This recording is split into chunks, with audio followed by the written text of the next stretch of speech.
Yeah. Better days, I pray for better days. Working hard cause I want extra pay.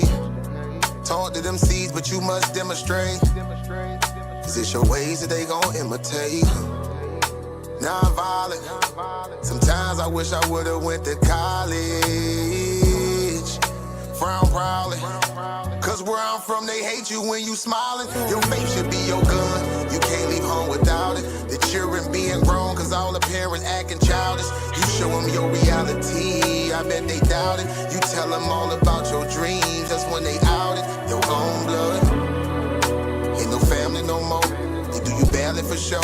You try to patch up your soul, Lord knows you on a mission to show him you so submissive. The prayer said in silence, you know the devil can hear him, pay attention. Know the war's within, how much time do you spend? Try to balance your zen, then again, losses is lessons. You tell me you trying to win, we know about saving money. You tell me you trying to spend that blood on it. Sweat, tears, you put that love on it. Your best years was just a dumb moment. You tired of going hungry, can't deal with fake making your life lonely. Your lack of faith that left your soul bony. But you gon' work and you gon' strive, do what it takes to survive. What is truth, what is a lie? You know that war's inside. Some get draped into the fake, they don't know what to decide. Wrong choice, meet your demise, keep that between you and I. You realize, some people you gon' let go, you visualize. The things you need to feed your soul is on the rise. They not gon' wanna let you go, but it's alright. It's cool to bury what's gon' grow. Went from wrong to the right and to the dark to the light. It was a hell of a fight. You give it all your might. Gotta hold on tight and you stay strong and precise. You fight the war that's inside, cause it might change your life. From wrong to the right and to the dark from the light. It was a hell of a fight. You give it all your might. You just hold on tight and you stay strong and precise. You fight the war that's inside, cause it might change your life. I ain't the person that I used to be. So what I do today ain't things that you used to see. Stay the same, no, things change usually. Some folk I may know might get reintroduced to me. Yeah, I ain't the person that I used to be. So what I do today ain't things that you used to see. Stay the same, no, things change usually. Some folk I may know might get reintroduced to me.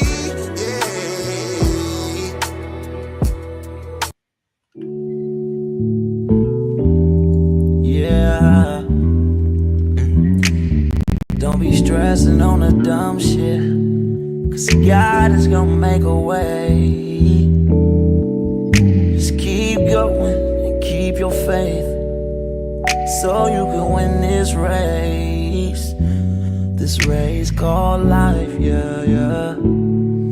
This race called life. This race called life, yeah, yeah. Race called life.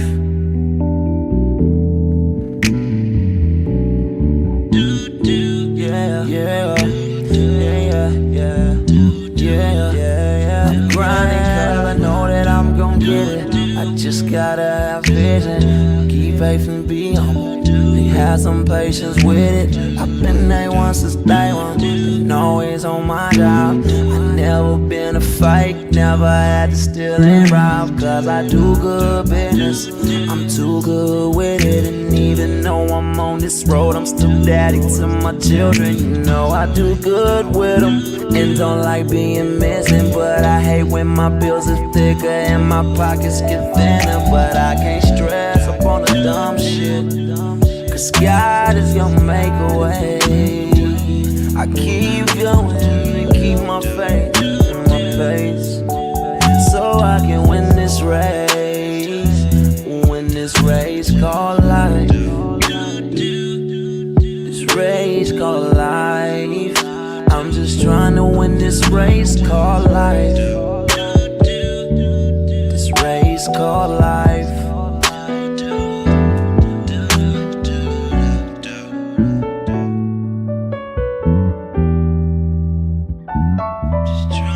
This race called life, yeah. Race called life. I'm just trying to win this race called life, yeah, yeah, yeah.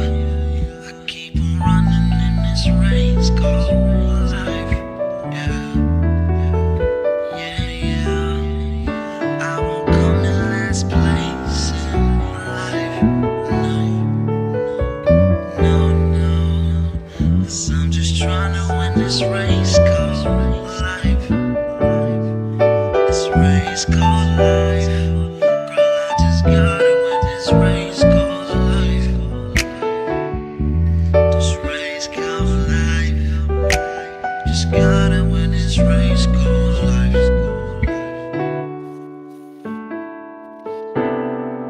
Yes. We are in here. Welcome back, Titan family. This is Mind, Body, and Black. And I'm with the host of the show, Tiffany. She's back again today for episode 3. Today, we're diving deep into a topic that hits our homes, our history, and our hearts: Black maternal health. We're taking wellness from a cultural lens and a psychological lens and a real lens to one our community actually lives through. From the challenges our mothers face in the medical system to the generational wisdom that's kept us strong to the changes we need right now. We're unpacking it all. So take a seat, breathe in, because when we talk mind, body, and black, we talk truth. How you feeling today, Tiffany? I'm feeling fine. And yourself? I'm feeling amazing, marvelous, marvelous. Thank you for asking. Um, so where we starting today? I'm excited So, for you to teach me about this. all right. So today we're gonna be talking about Black maternal health, and for those that may not know what that means, Black maternal health deals with Black pregnancy, Black women, who's going through the beginning stage of their pregnancy or just getting ready to become mothers or whatnot. So that's what it means about maternal health. So, um, and the main purpose is to deal with the crisis of the Black maternal health. And in recent news, there has been some situations, some incidents that took place. And one of the incident that happened was the one at Dallas, Texas, and the other one happened in Indiana. Okay. So two women, Black women, that were going into labor, um, pretty much they were turned away by those in the healthcare system. So there's a video. Both of the videos went viral on Instagram and TikTok. And I will tell you this, that it's very rough to watch. It's very heartbreaking because it goes back to how Black women, when it comes to maternal health, how they're pretty much how they have to deal with those crises.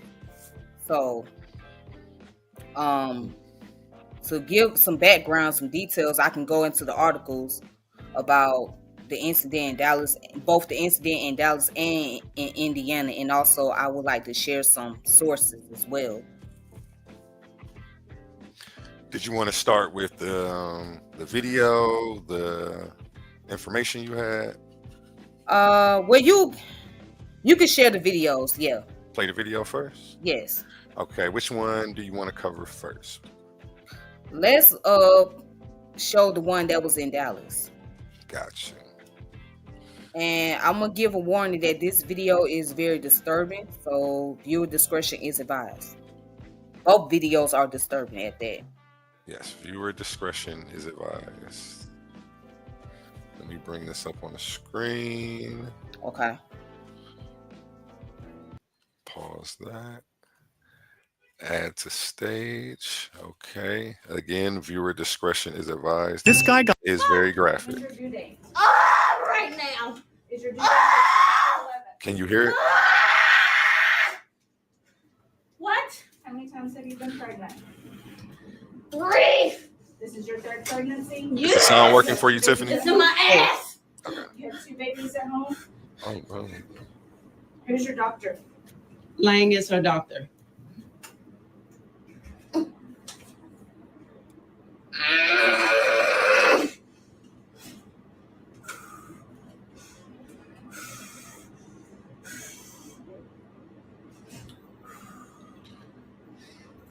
Y'all treat all your patients like this or just the Black ones? Okay, this is the first time patient for you. Last name is Jones. This was at Dallas Regional Medical Center. You're not sure when her due date is. Wow. Her due I date is just the said it 10th. was the 10th. Her due date is the 10th. She had 3 pregnancies, 2 babies at home.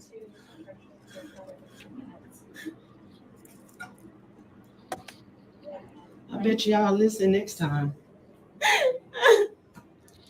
When you found out you was delivering at this hospital, your ass should have changed doctors.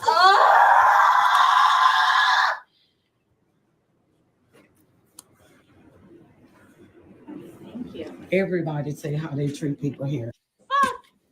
Oh yeah, wow, that was I mean, we all want calm nurses, but there's a thin line between not caring about the situation and uh, being a calm solution to the problem. Go ahead, Tiff. Yeah, what you see, that nurse was very nonchalant and very unprofessional. Now I see that she was trying to do her job, trying to, ask questions, get the information in, but right now, that wasn't the time for her to just be so nonchalant. She has to be active. When you got a serious situation like that, because let me tell you something about pregnancy. Now, I never been pregnant, I never had kids, but I have sisters, okay, that got children. Pregnancy is not a joke. It's not a joke. It's not something that you can just simply ignore, especially when it comes to a woman going into labor, being in contraction. That's something serious because pregnancy can be very risky.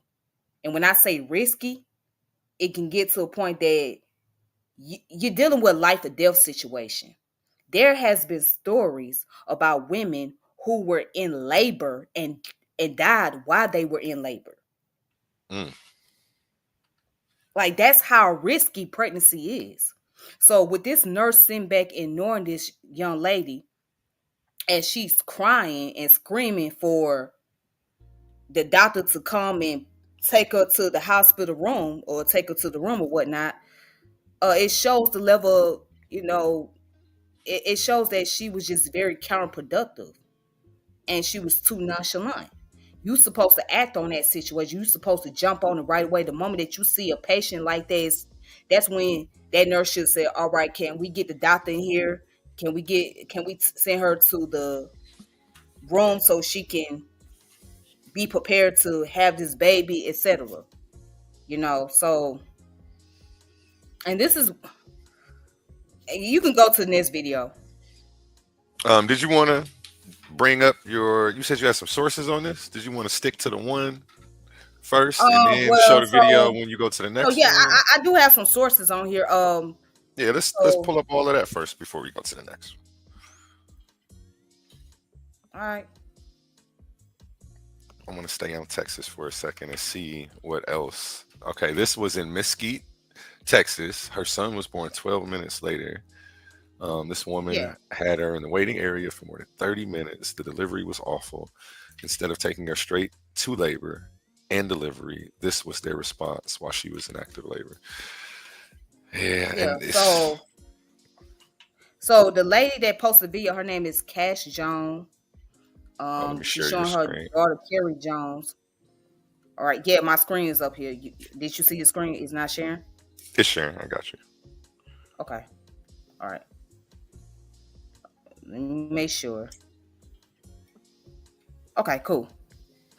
So, all right, cool. All right. Anyways, it says, according to Cash, staff kept her daughter in the waiting room for more than 30 minutes before moving her to a delivery room where she gave birth 12 minutes later. All right. So the lady was asking the question, y'all treat your patients like this or just the black ones? Mm. Because again, there's been a history of discrimination against blacks in the health field. So, and this has happened to be one of them. There's a book called Medical Apartheid that goes into this. So people can check it out. Let me see. So it goes down here. It says that a 2023 report from the Policy Center for Maternal Health found that Black women experience 50 deaths for every 100,000 live births, and increased from the previous year. By comparison, mortality rates for whites, Hispanic, Asian women were below 20 per 100,000 births.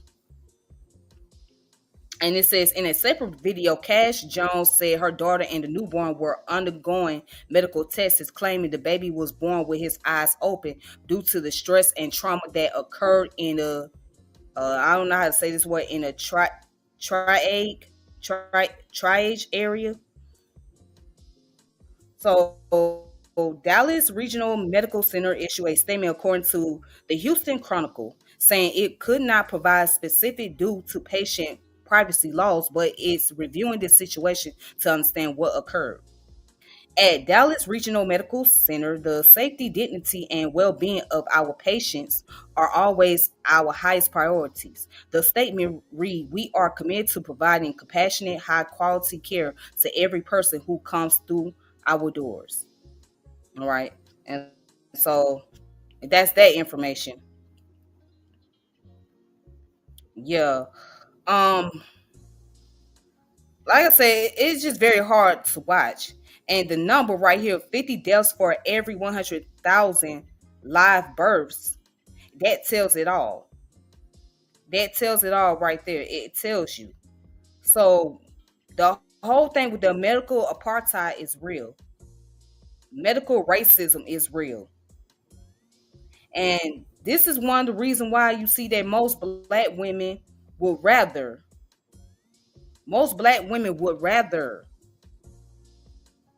what they call at home birth. They would rather have a doula than to be at the medical facility waiting 30 minutes to just be seen by the doctors. Okay? So yeah, that's that article about Dallas, Texas. Now if you want to go on to the next video, you can. Mm-hmm. And that's a sad story, man. And I'm thinking, like, how often does this happen? You know, we're in the age of cell phones right now, so sure, I'm just thinking about how bad it's been too. I'm quite sure this ain't the first time. Mm-mm. I'm quite sure this is not the first time. You maybe want to look up some statistics on what the reports are Oh saying. yeah, I got the statistics right here too as well. Oh yeah, we're gonna get into that. Yeah. Okay, now we're going to Indiana. Okay, yeah, Chicago news. Let me. While that does that. Okay, hold on. Let me turn this music down. DJ Genesis, I did drop that link if you want to head on up.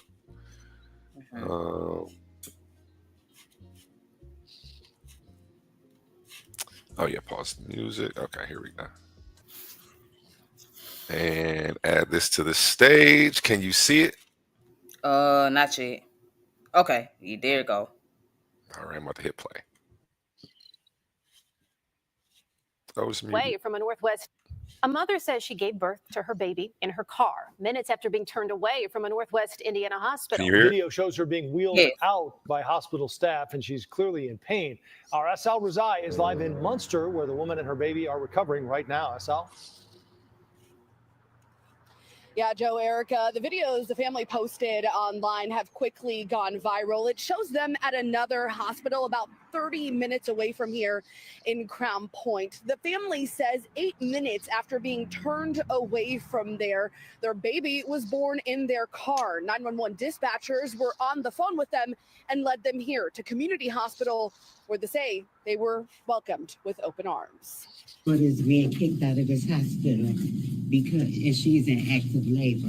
This is video the family posted to Facebook showing Mercedes Wells being pushed down the hallway of a Crown Point hospital in a wheelchair.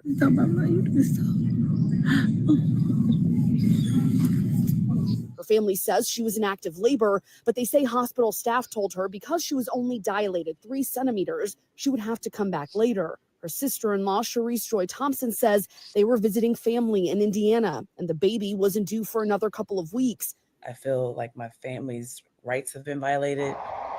She says 8 minutes after being discharged from Franciscan Health in Crown Point, the baby was born in the car. She said, I got to push. And so he was driving with one hand, ripped her pants off with the other hand, and looked down, and he said he could see the baby's head. And he was like, oh my God, here's the baby's head.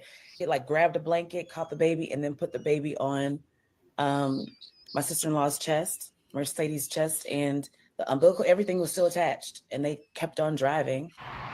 She says they're grateful for the staff at Community Hospital where the family is now. 911 was able to call the hospital and give them notice that they were coming. And so there were 15 doctors and nurses outside waiting for them to arrive. She called her brother a hero. He was able to, be calm and deliver his baby in that kind of like pressure. She shared how her sister-in-law is feeling right now.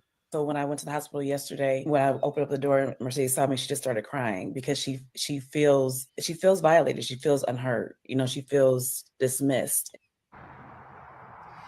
And right now, the family hopes hospital staff that turned Mercedes away are held responsible. For Franciscan Health in Crown Point says they've opened an internal investigation into the alleged incident. We know right now mom and baby are here recovering and doing well.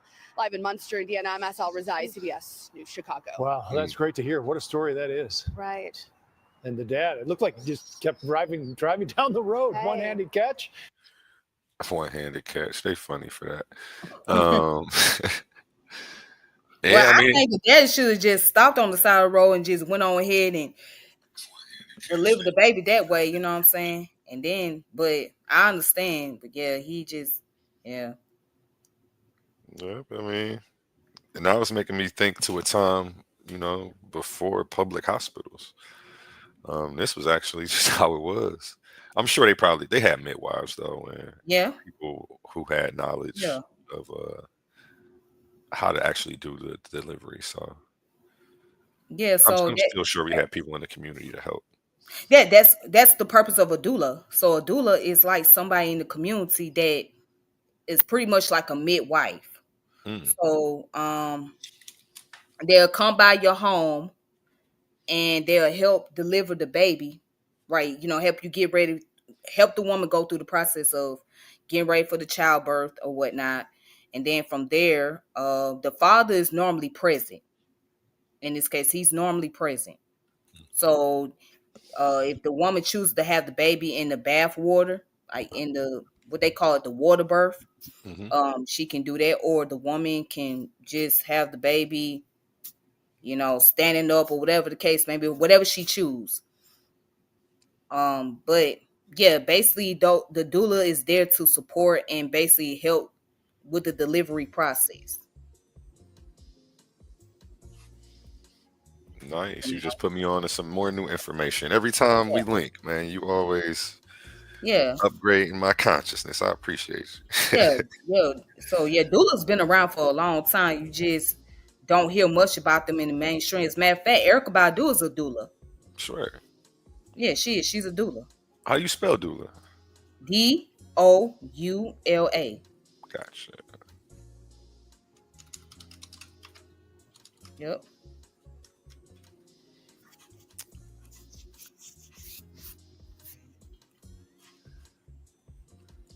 Shout out Connie's son in the building. How you feeling today?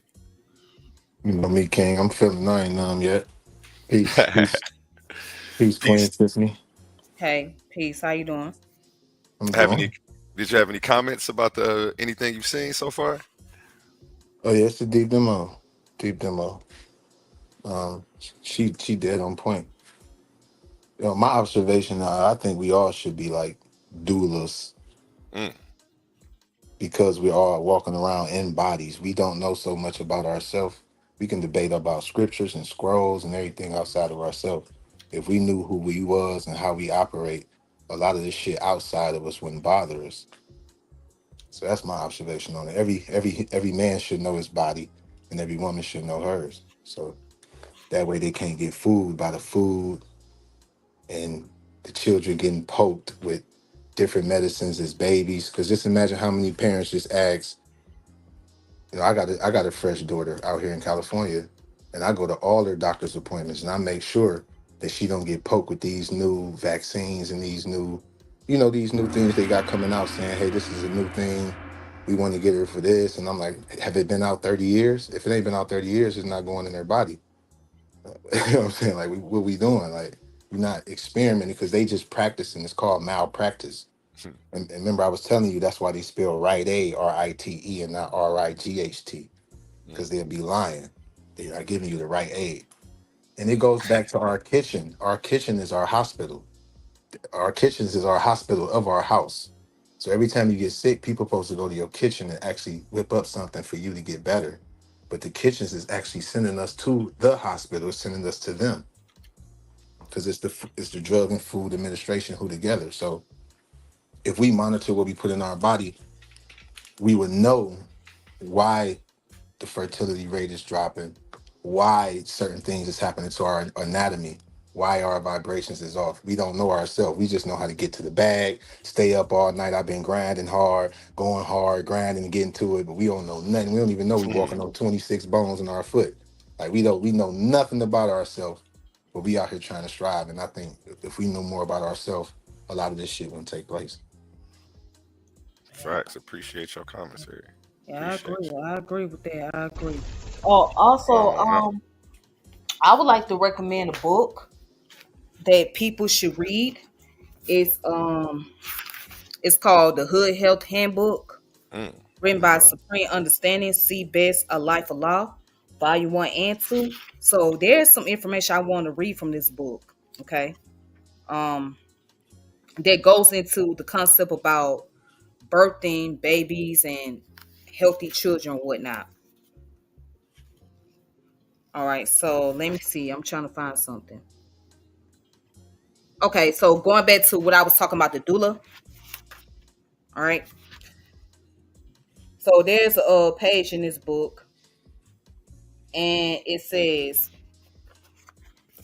what are some of the advantages of home birth, birthing center births, and midwives, you ask? Well, let me name a few. One of the main things that you get with midwifery care is time and attention from a care provider, as opposed to the 5-minute office visits rushed by patients needed to get in behind you. As a matter of fact, home birth midwives will even visit you at home, so you don't even have to go anywhere as you get closer to your delivery.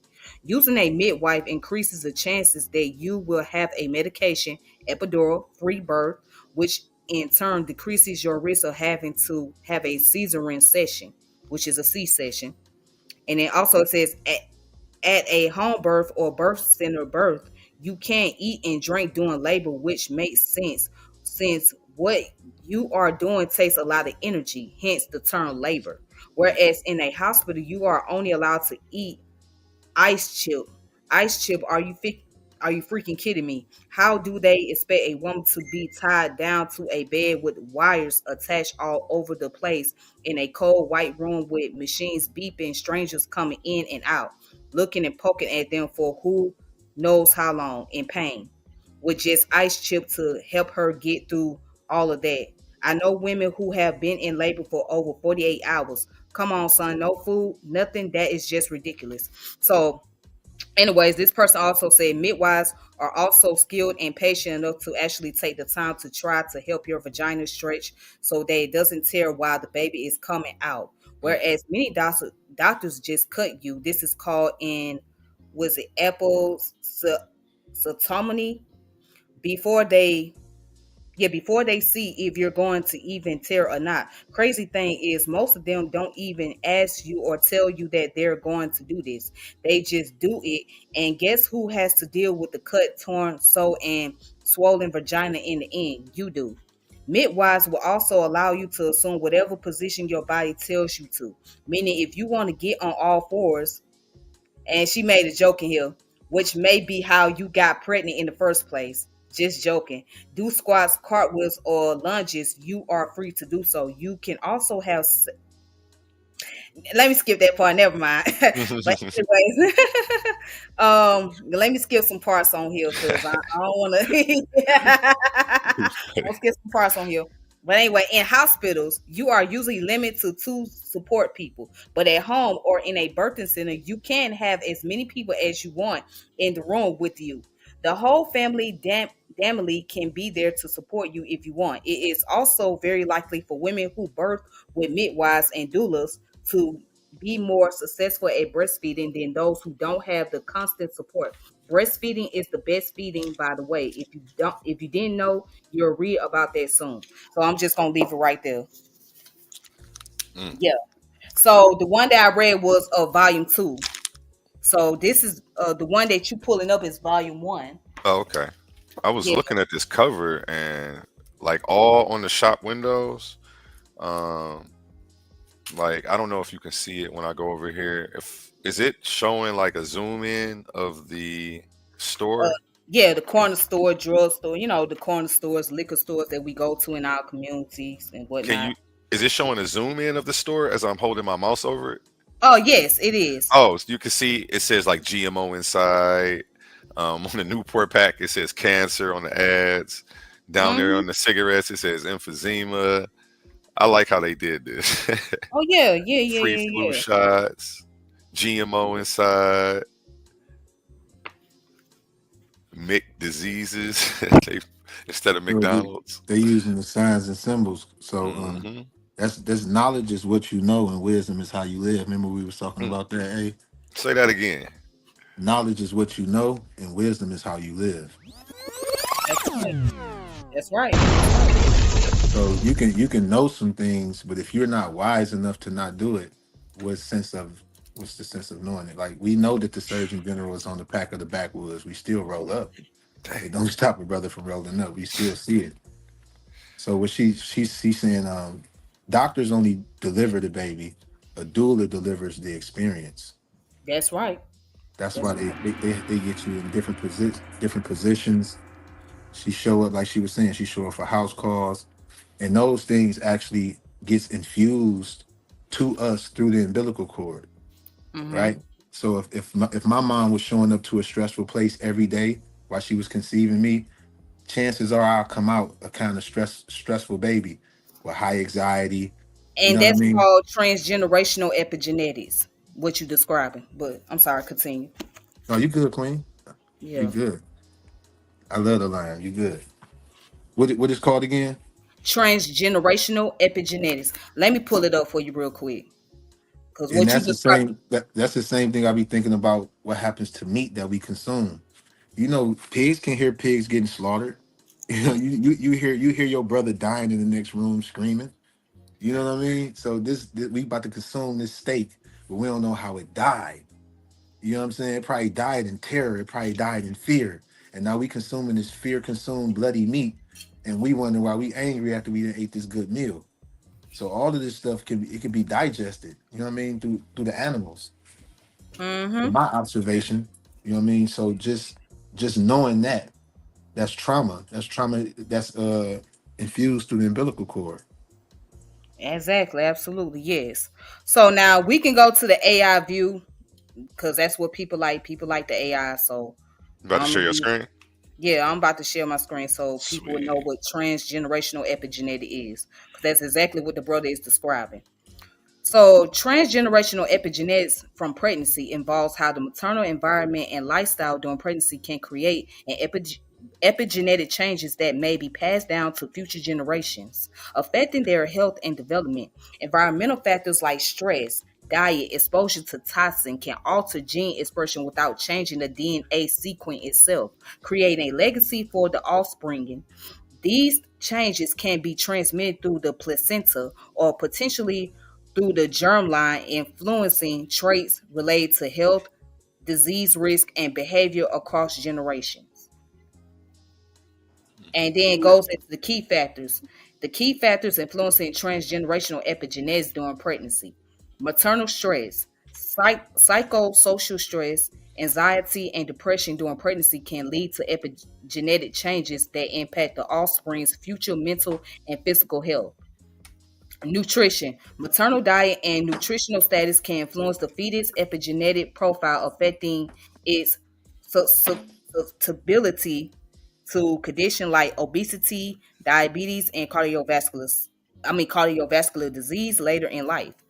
Exposure to toxin and chemicals, environmental pollutants, Smoking and alcohol consumption during pregnancy are linked to abnormal epigenetics modification that can lead to neurological and developmental problems in the offspring.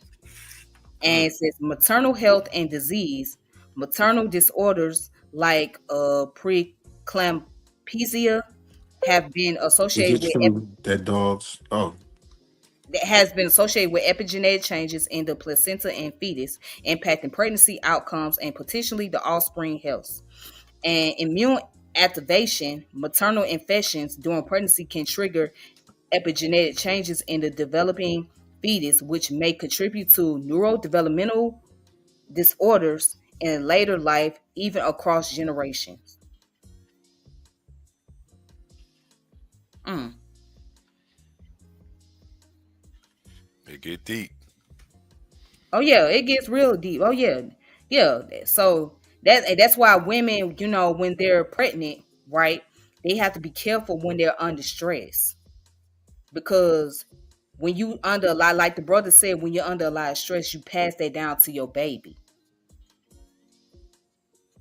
and then that baby inherit all that stress and anger that you have gone through.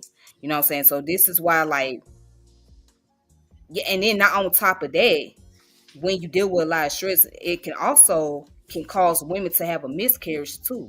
Mm. Yeah, like in the beginning stage of the pregnancy, yeah, that can cause a woman to have a miscarriage dealing with too much stress. and every time you go to the hospital, it's just a stressful place.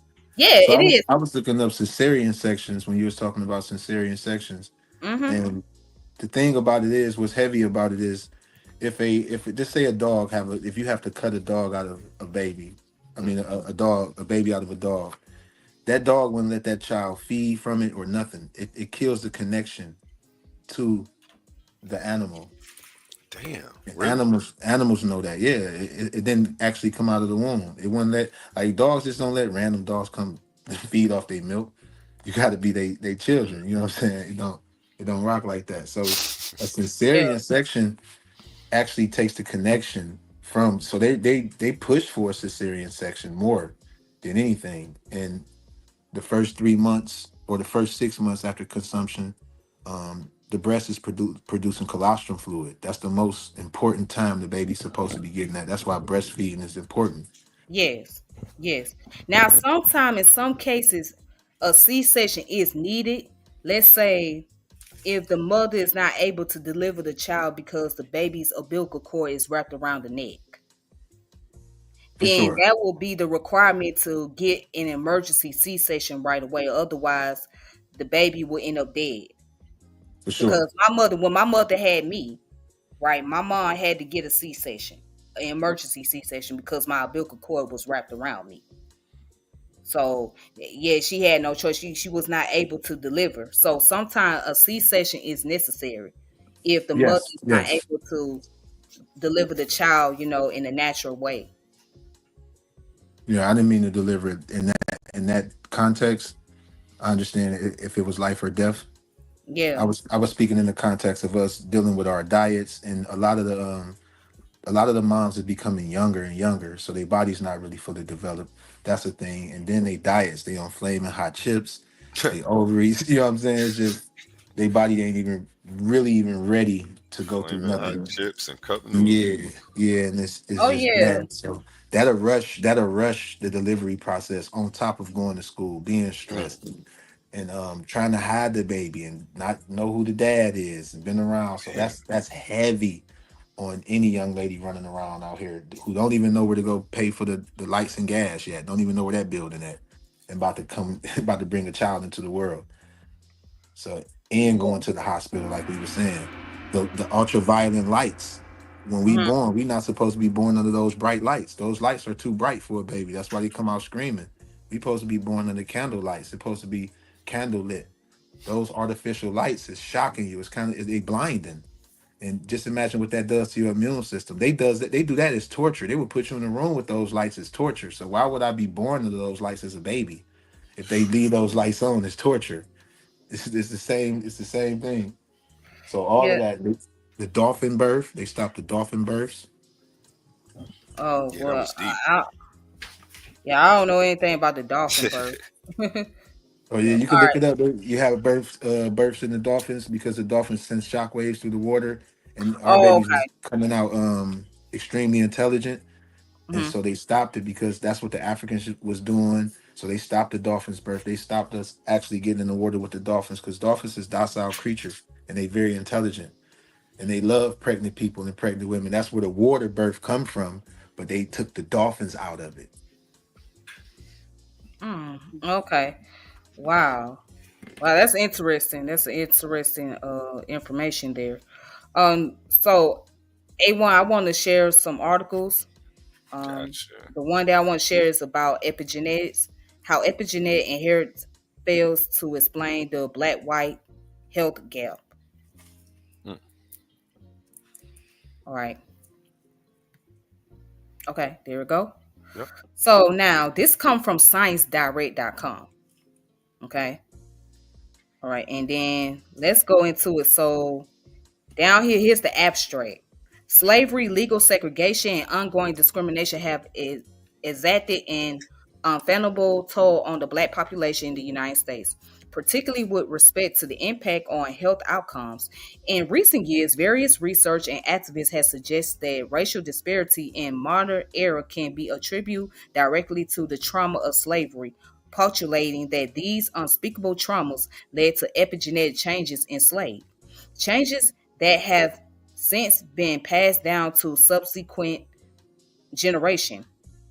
Investigating those claims in this paper, we compromise a review of previous literature that consider the potential for transgenerational epigenetic transmission of trauma in humans. All right, so it goes down to the introduction. Well, yeah, let's go down to the introduction. Black Americans are nearly 3 times more likely to be hospitalized, nearly twice as likely to die from COVID-19 than white American. Now, this article came out in 2022, I believe. Yeah, no, February of 2025. So, all right. Anyways, going back down, it says that yeah, Black Americans are nearly 3 times more likely to be hospitalized and nearly twice as likely to die from COVID-19 than white American. These figures serve as a reminder of the persistence of Black-white health disparity in the United States. Compared with whites, Black Americans face a disproportionate disease burden, including a higher incidence of and mortality from hypertension, stroke, and diabetes. So, black life expectancy for many years has averaged 4 years less than white life expectancy. During the first year of the pandemic alone, the black white gap widened almost an additional 2 years. Black infant mortality is twice as high as white infants. Perversely, black mothers with the highest level of education experience the highest infant mortality rates among any racial or ethnic group in the United States. Black mothers are 3 times as likely as white mothers to die of pregnancy related causes. Okay. So these racial disparities in health outcomes are a function of racial disparity in environmental and experimental differences, including disparities in power, wealth, income, and what philosopher John Rawls aptly termed the social basis of self-respect. These modern gaps are products of both historical and ongoing racial disparities in federal land distribution policies, subsidization of home ownerships, access to well-paid employment, access to quality education, and access to adequate sanitation, nutrition, and medical care. And then it also goes down to talk about the housing market provides a strong illustration, structural racism and interpersonal discrimination in housing markets via historical redlining, racial covenants, and other sanctioned tactics have created in many locations a form of modern day segregation. Such a constraint imposes barriers to healthy lifestyles, limits access to quality medical care, decent housing, healthy food, clean water, and chronically strains physiological system, increasing susceptibility to illness. Such a relationship between individual and contextual factors expansively construed, and health is often referred to as the social determinants of health. So let me go down a little bit more. Subsequently, numerous studies have confirmed the central role of SDOH in explaining health outcomes and, in particular, health disparities. This direction connection between racism and health disparity is explicated further by fundamental cause theory as detailed by Deland and Link. As the authors explain, racism is a fundamental cause of racial disparities and socioeconomic status. These SES disparities in turn causes racial health disparities. And so there's a thing where um, you will hear that racism can make you sick. And that is true. Racism can make you sick. Racism can damage your body. And why is that? Because when you dealt with so much discrimination, not just dealing with just trauma, but just not getting the adequate resources that you need in your community and the type of environment that you live in due to the practice of racism taking place over the years, it does a serious damage to one's health. This is where the concept of health psychology comes in, because health psychology studies how the physical well-being, social well-being of a person has an impact on their mentality, their brain activity and whatnot, and how it affects them overall. So, yep. Just want to put that out there. I didn't know that. Great job, Queen. You did a great job with that too. And then there's another article. Let me see. All right, so here's another article called Maternal Mortality Among Black Women in the United States. So let's get into that.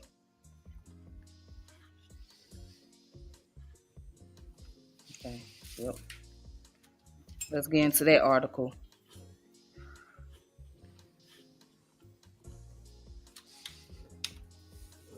You guys can see it, if you can see the article.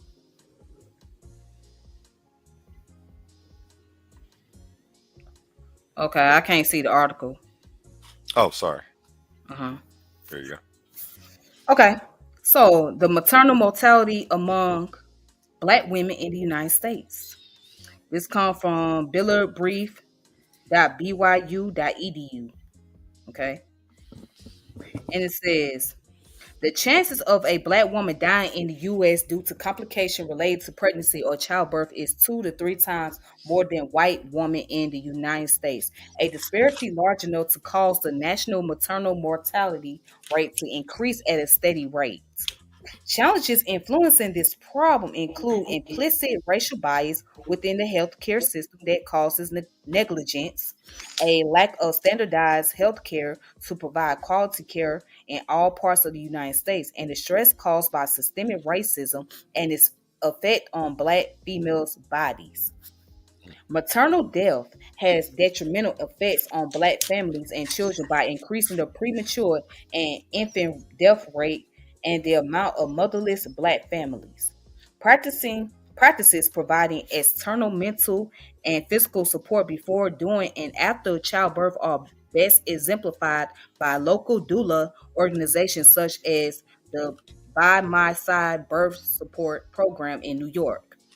Public health policy is also being researched and supported by organizations such as the National Partnership for Women and Families in Washington, D.C., to pass bills in support of reproductive care rights and other familial issues in government.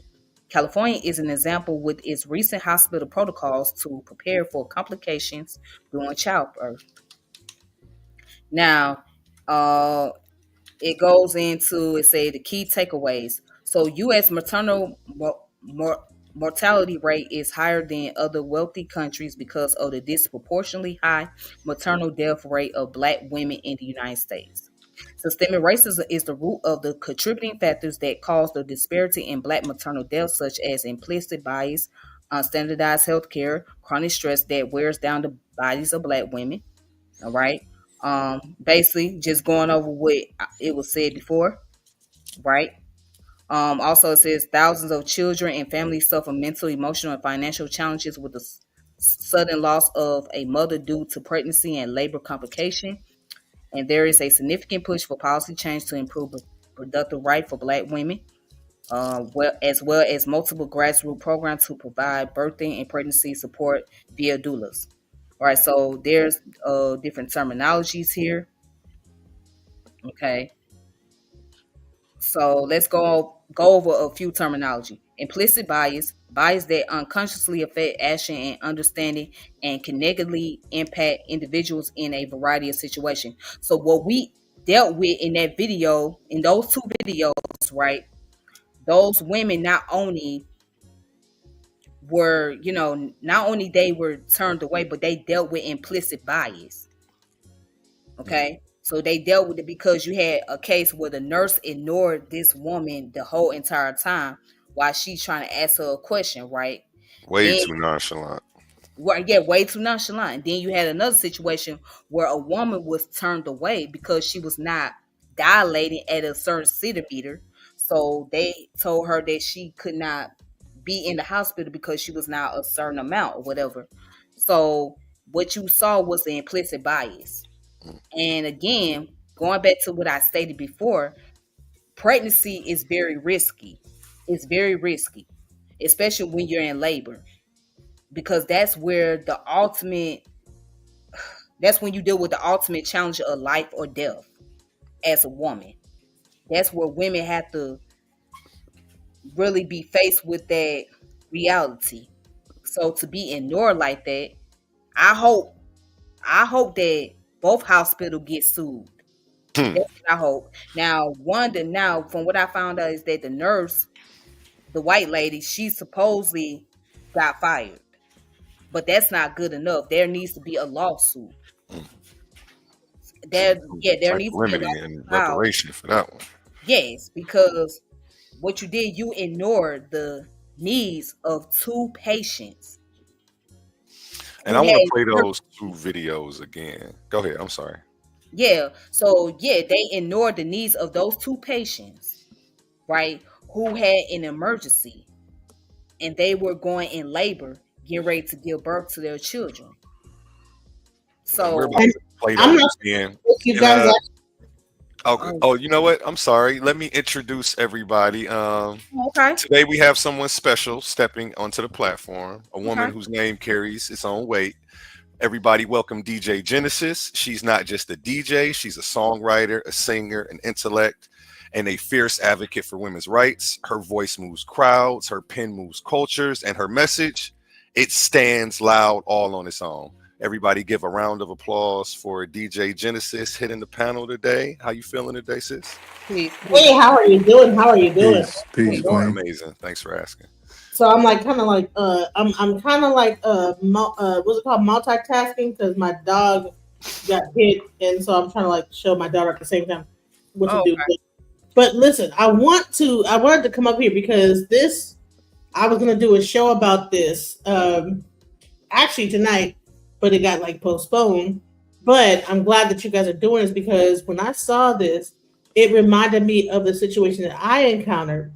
See, here's the thing. A lot of times, you'll have a woman gets pregnant, right? Men, they don't really feel the connection sometimes they don't have a connection with the woman. When they're birthing a child, they don't really, feel like they should be there. But let me tell you how important it is for a man to be there at the birth of their child, right? If you don't know if that's your child or not, okay, cool. If it can't be there's one thing to have the mother there. See what the mother was doing in that thing, I thought it was kind of gross, right? How she sat there and said, I bet you next time you're going to go to another hospital and this, that, the other, because this hospital, that's not the time, right? To have that conversation. I'm not sure if you saw that, but I'm not sure if what video version you played. But I saw that. Yeah, she did say that.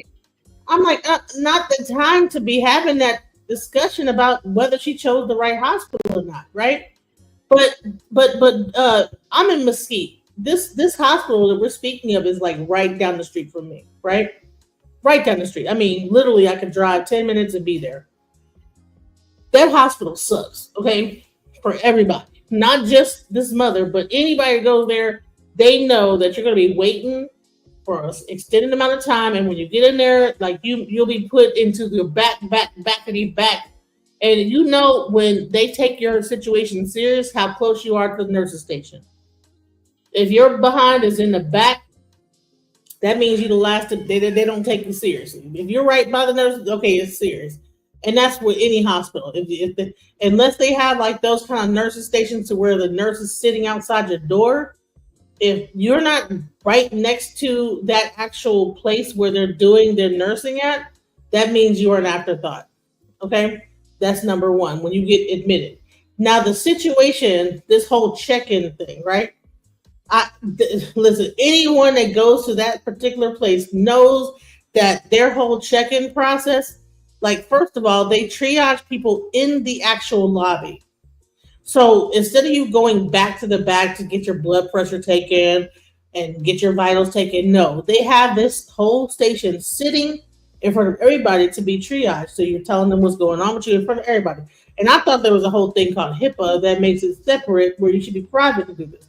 But imagine you go into a hospital, you're going through whatever, and they have a whole blood pressure and whatever thing, and you tell them in front of everybody what's going on. So this hospital is just a mess. It's a freaking mess. Okay, and then by the time they try to bring you back, they're gonna just throw you in a room somewhere, probably off to the side. So this is not something new. We know that this is like this, but Parkland is another one. Now I had a baby at Parkland, and let me tell you how janky it was. Okay, listen, I had an epidural and everything like this. They put me on, so I'm a big woman. They put me on a bed that's, I would think, even smaller than a twin size bed to do my operation on to deliver my child, right? I felt like I was going to slide off that sucker, And I felt like I was balancing on it, even though I was under anesthesia. Another thing that also happens is you have a C-section situation. This is wait. Let me back up. So the whole time they're asking me, "You want to get your tube tied? Tubes tied, tubes tied, tubes tied." Like the whole time I'm in, like whatever I'm going through, whatever. Oh, so they actually were bringing in people like all these other, because Parkland is like I would say. So another thing, watch out for these hospitals that are teaching hospitals, right? They will bring in, like, there'll be a doctor and like 15 other people training to be a doctor, and they keep coming in. Can we come in and like just see what's going on? And I mean, throughout your whole situation, they're just coming in and out. Another group of like doctors or like training doctors, and so you feel like a test study. They're coming in. Well, can I like take your blood pressure? Can I do your blood work and this, that, the other? And then they keep at, oh, so do you want to get like do you want to get a C-section? Do you want to get like your tubes tied? And so finally, and me, I was in ICU with all this bullshit going on. In ICU. I'm already under stress. I can't rest and relax because you guys keep bringing people into the room to, I guess, like have them look at whatever the hell you're doing with me in the hospital. Every 5 minutes, you're like just coming in, interrupting me resting, which I should be. If I have a blood pressure, I'm going through preeclampsia. They're just coming in back to back, just in a circle. Like, okay, this doctor with his people, about 10 doctors. This person with 4 doctors. This person with 3 doctors. And that's at Parkland, just down the street from where this place is.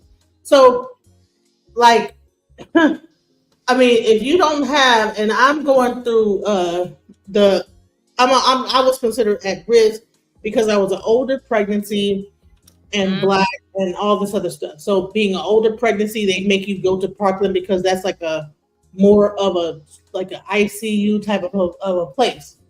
So after this whole thing was said and done, imagine they're not even giving me the full anesthesia.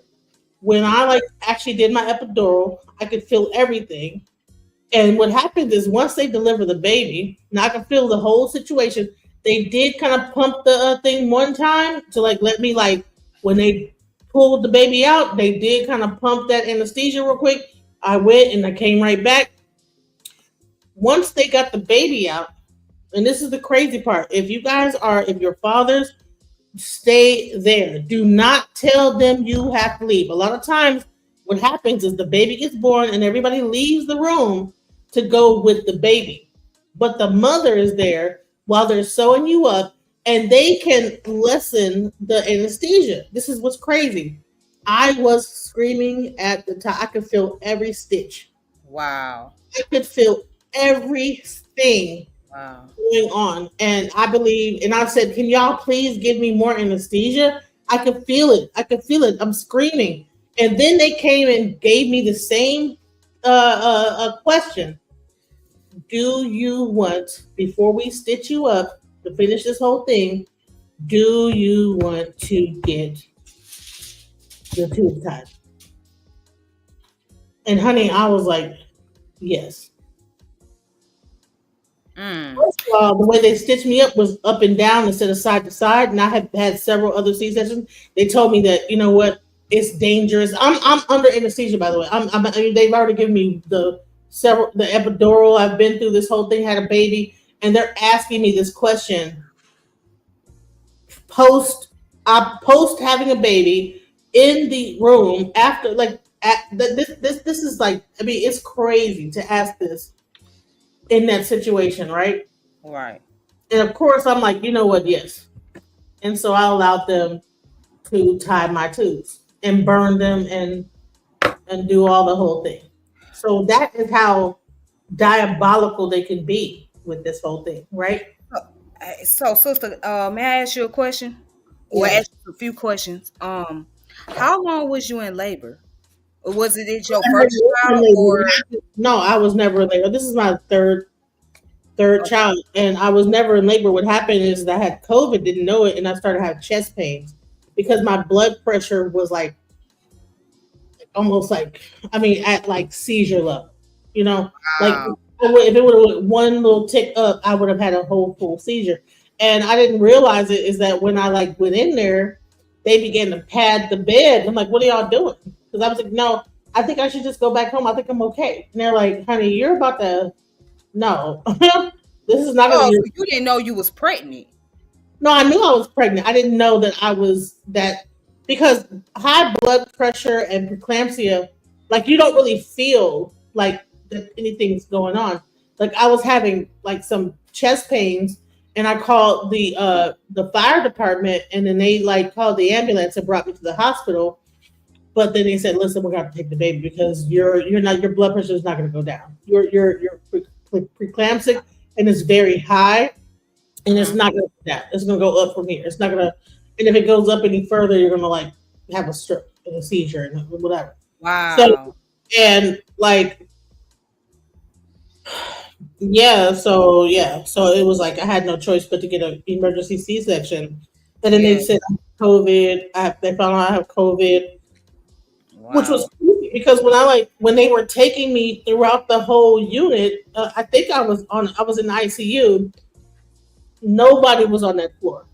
No other women. I was the only woman on the floor, Wow.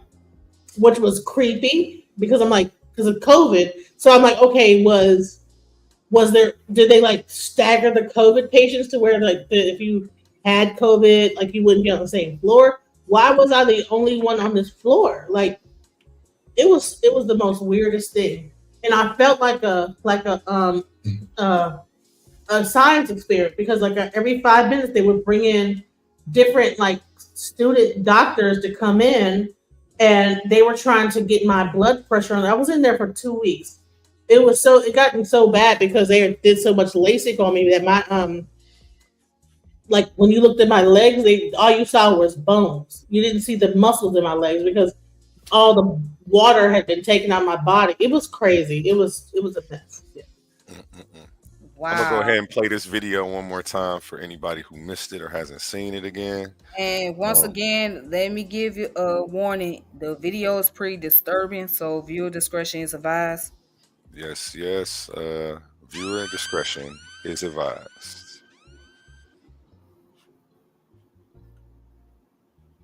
Now is your due date. No one. Fuck. When's your due date? Right now. Is your due date? What? pregnant? 3. This is your 3rd pregnancy? Yes! You have 2 babies at home? It's in my ass! You have 2 babies at home? Who's your doctor? Lang is her doctor.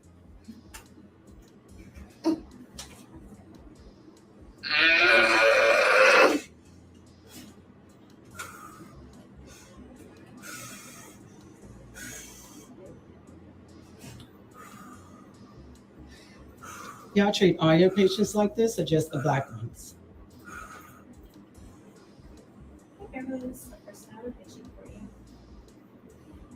Last name is Jones. She's G3P2. I'm not sure when her due date is.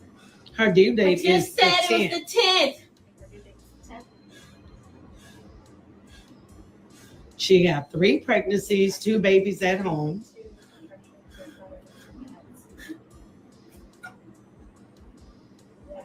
I bet y'all listen next time. When you found out you was delivering at this hospital, your ass should have changed doctors. Yeah, this is. And see, what you hear is the sound of a woman that's everybody say how they treat people here. Distress, not just stress. I said de-stress. Yeah, that's what I said. Yes. Oh no, I was agreeing with you. I was saying de-stress, not just stress. She's in. Yes, that's what you hear. And going back to the article, it shows that when she had the baby, I guess because she was under distress, that they had to check her and the baby, as far as like making sure that they're, as far as like, what I guess overall, like their overall health and whatnot. But now what happened is, let me tell you what happened is that the baby, because of the stress of the situation, ended up pooing inside of the. What happens is that they try to get the baby out before it poos inside of like its own placenta. And so what happened is when the baby was born, is born with his eyes open and then poo. The placenta was green, because it had defecated. So yeah, that was like that's terrible. Yeah. But yeah, when you're under that type of distress, I mean, it like going back to what you stated, that it could put you in that, it could put a woman in that situation. So, and I mean, like I said, this video was hard. Both videos was hard to like, for me to really just sit back and watch. I mean, it took a lot for me not to really be upset or, not to cry, because I mean, just imagine your loved one just going through that. You know what I'm saying? It is not much you can really do to actually save them. You can't even, stop the situation. You just have to sit there and just watch them go through it. It's just really hard. It's really painful. It's really painful. It's a really painful thing. So, and I'm hoping the mothers are doing better. I hope they okay now. I hope that both of the babies are doing fine. Yeah, but this ain't something new. I mean, Black women have always dealt with this, and this always been the case. So it's like with Black women, we just have to worry about if we can trust the ones that are so-called professionals. Can we trust them with our lives? Can we trust them to make sure that they're going to give us a safe delivery? Can we even trust them with babies? And let me tell you what's crazy about this. The crazy part about it, and I thought this was absolutely insane. This is how messed up capitalism is. Capitalism is real messed up. Did you know that after you give birth to a child, after a woman give birth to a child, that they will be charged with holding the baby?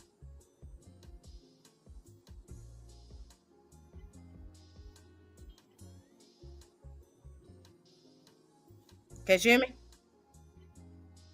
I can't hear you, A1. Be charged with what? Like a charged with holding the baby? Yeah.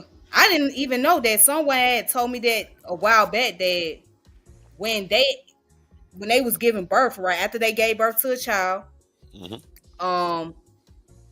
they looked at their bills. They had got a bill in the mail, whatnot, and they got charged for holding a baby. Oh, Yeah, that's for what you holding their meant. child. Yeah. I was trying to understand what you meant by holding the baby. Yeah, You they was mean getting charged just for after like giving birth. this? Yeah, once Okay. the nurses clean the baby up and all of that, and hand the Wow. baby over to the mother. Yeah, they get charged for that. It's deep. Okay. Yeah. I mean, again, you don't even own your own baby, so as soon as they're out, we sign them over to the state. It's a sad state of affairs. Yeah, it's insane. Yeah, it's really insane. So like the healthcare, as far as the health insurance concerned, when you go to these doctors, you have to make sure that they will really cover you. Otherwise, it's like you screwed. And then that's when healthcare and all these insurance conversations, that are centered around politics, they do come into play. Oh yeah, oh yeah. Did you ever have to go through that, sister? Being charged You extra know money? what? I didn't. You know what? The VA. Thank God I was a veteran. I didn't never have to like be charged for my birth. But Oh, imagine. They're gonna charge you for everything, every single thing. And I think that's sick. That they were charged for holding the baby. But my baby ended up passing on, and it was the most craziest thing because they had is this whole thing called neck. Now they have this thing where they give the baby like this milk that are like from donors, and I believe that that's what gave my baby neck. And I have a lawsuit right now with the Children's Medical Center because what this thing is called is necrotizing enterocolitis, and what happens is that the whole thing, it was just really traumatizing. So, but when they I guess like the breast milk they use messed up with the stomach. I don't know if it might have been from another race of person or the person might whatever. Wait, they use somebody else's breast milk? Yes, because I wasn't able to like express enough milk, so they used another donor breast milk to feed my baby, and so it gave him neck, and so he ended up dying because his intestines like got infected or whatever, got like I guess like I don't know what the name is. It's swelled up, and then they did an operation, and his intestines burst out of his thing. And so when I came there, they just had a towel over him. They couldn't put the intestines back in, and they were just like, "Well, we just don't know. I don't know." And I'm like, "You don't know? You don't know? Wow. This whole thing is just." And before that, he was up there cool, right? So imagine you see your baby. And one thing, he's up there cool, he's thriving, he's doing good, and then 8 hours later, he's dead. Wow. So it doesn't just only happen to the mothers, but also you gotta watch out, especially boy children. I think there's something about that. I'm like, I don't know. Yeah, and then we had a situation out here because I'm in the South. I'm in Georgia, Atlanta. So there's a hospital in Metro Atlanta, right, which is called Southern Regional, and they're a terrible hospital. They are terrible. But anyways, there was a couple that went there for the child delivery, and what happened was, as the mother was pushing the baby out, the doctor, you know how the doctor rotate the baby, to like kind of help get them out the womb or whatnot. So as the doctor was supposedly rotate this baby, right, he messed around and took this.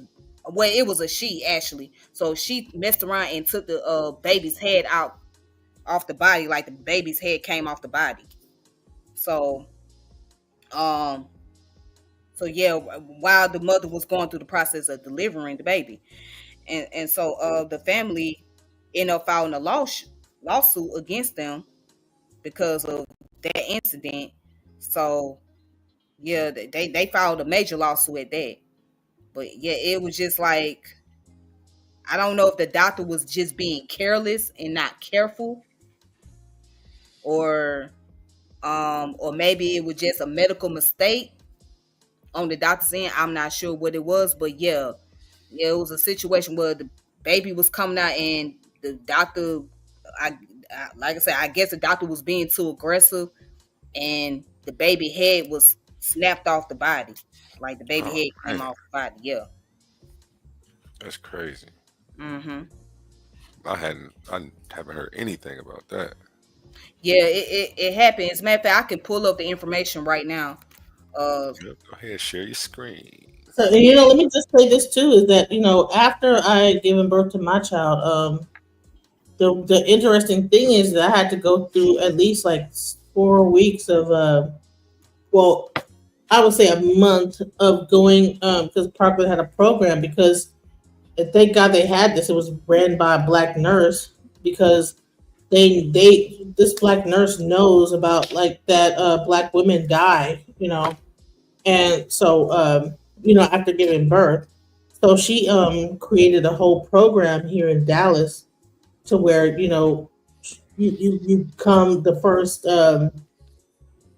like month after having your child so that they can like check on you. You know what I'm saying? It wasn't just like they just let you go. So I um, think for that program and for that lady who started that because that is probably the only reason why I'm still alive right now because wow, yeah. wow, that's really deep. Here's the article right here. It's really, yeah, that's really deep. Well, that's a great thing that you got support system around. Can you post the Mm-hmm. article up? All right, so here it is. So right here it says jury awards $2.25 million to parents of decapitated What? baby whose autopsy was shared on social media. Right? It says a jury in Fulton County, Georgia, awarded $2.25 million in damages to the parents of a baby who was decapitated during delivery and whose autopsy was posted on social media without his parents' consent. So it says the parents, Trevon Taylor and Jessica Ross, will receive $2 million in compensatory damages and additional $250,000 in punitive damages against the pathologist who posted the video, Dr. Jason Gates and Medical Diagnostic Choices in Atlanta. The parents sued Gates in September of 2023 for alleged invasion of privacy, fraud, and intentional infliction on emotional distress. Okay. So it says, while we are pleased that a jury punished Dr. Jason Gates for his re, reprehensible behavior, nothing can ease the pain that the parents, Jessica Ross and Trevin Isaiah Taylor Sr., have experienced in losing their baby boy in such a horrific way, attorneys for the family said in a statement Wednesday. Gates did not immediately respond to an NBC News request for comment. The baby was deceased at the time of his delivery on July the 10th of 2023. The lawsuit stated on July the 12th, Ross contracted Gates to conduct an autopsy. I don't know. I think they meant contacted. Yeah, but anyways, yeah, Ross contacted Gates to conduct an autopsy for $2,500, $2,500. So Ross and Taylor did not permit Gates to share images of the autopsy through the contract or verbally according to the lawsuit. Yeah. So it says Gates uploaded multiple videos to his Instagram account that month showing in graphic and grisly detail a post-mortem examination of the decapitated severe head of baby Isaiah as well as the baby's body. The suit stated at the time Gates' social media account showed a history of posting photos and videos of other autopsies. That account has been taken down, but he has at least one other account on YouTube. So, yeah, but yep, that's yeah. It was very gruesome. I didn't see the video. I don't want to see the video, but yeah, the story is very gruesome. It's very tragic.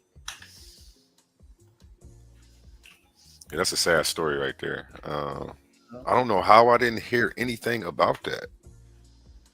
Like Yeah, that's it was on the crazy. news. Yeah, it was on the news. Yep.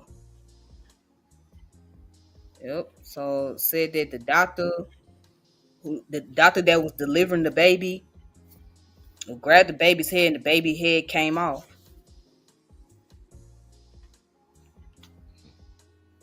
Yep. So yeah, you Sad just story. it is.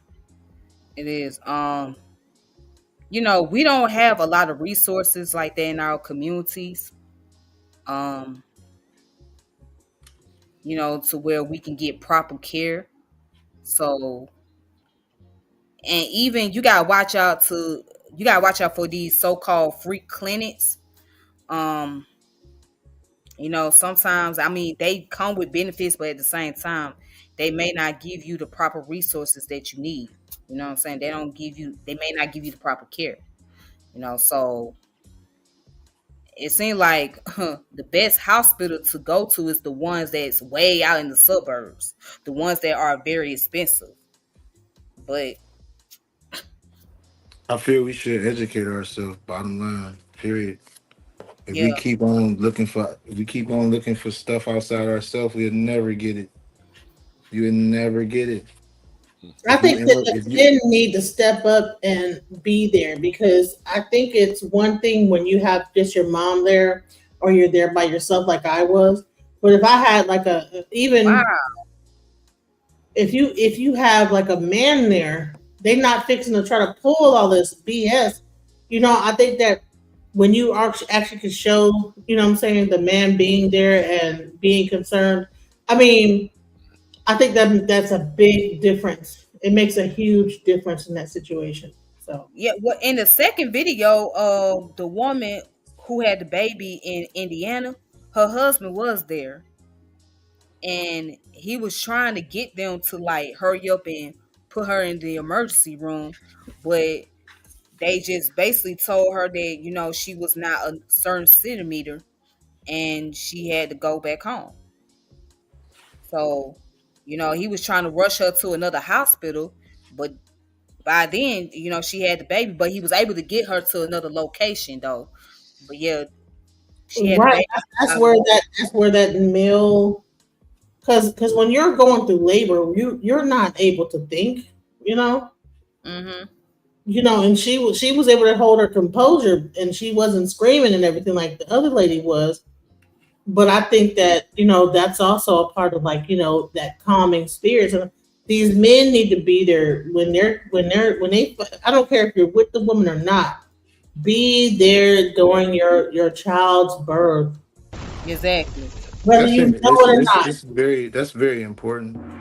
Knowledge trumps all that. If you have like male men don't know how it feels to deliver a baby. We don't have no emotions basically tied to it, to the point of where we feel the pain and we know exactly what you're going through, the cramps. Women do. So it Right. should be a homegirl there. It should be a doula there. No, You it know what I should be. mean? It should also, the main thing is the male presence. Let me tell you why. Mm-hmm. Because, like, it's one thing to have a woman freaking out, but it's another to have a father freaking out. I think that That they. don't look good on a man. A man's supposed to No, be no, no, calm. no. That don't Listen, look good on a male. no. But I mean, when it comes to his child, I You're mean, not hearing me. right. If a man, If a man freaking out, the first thing they're gonna say to a black man is, "Why you don't know?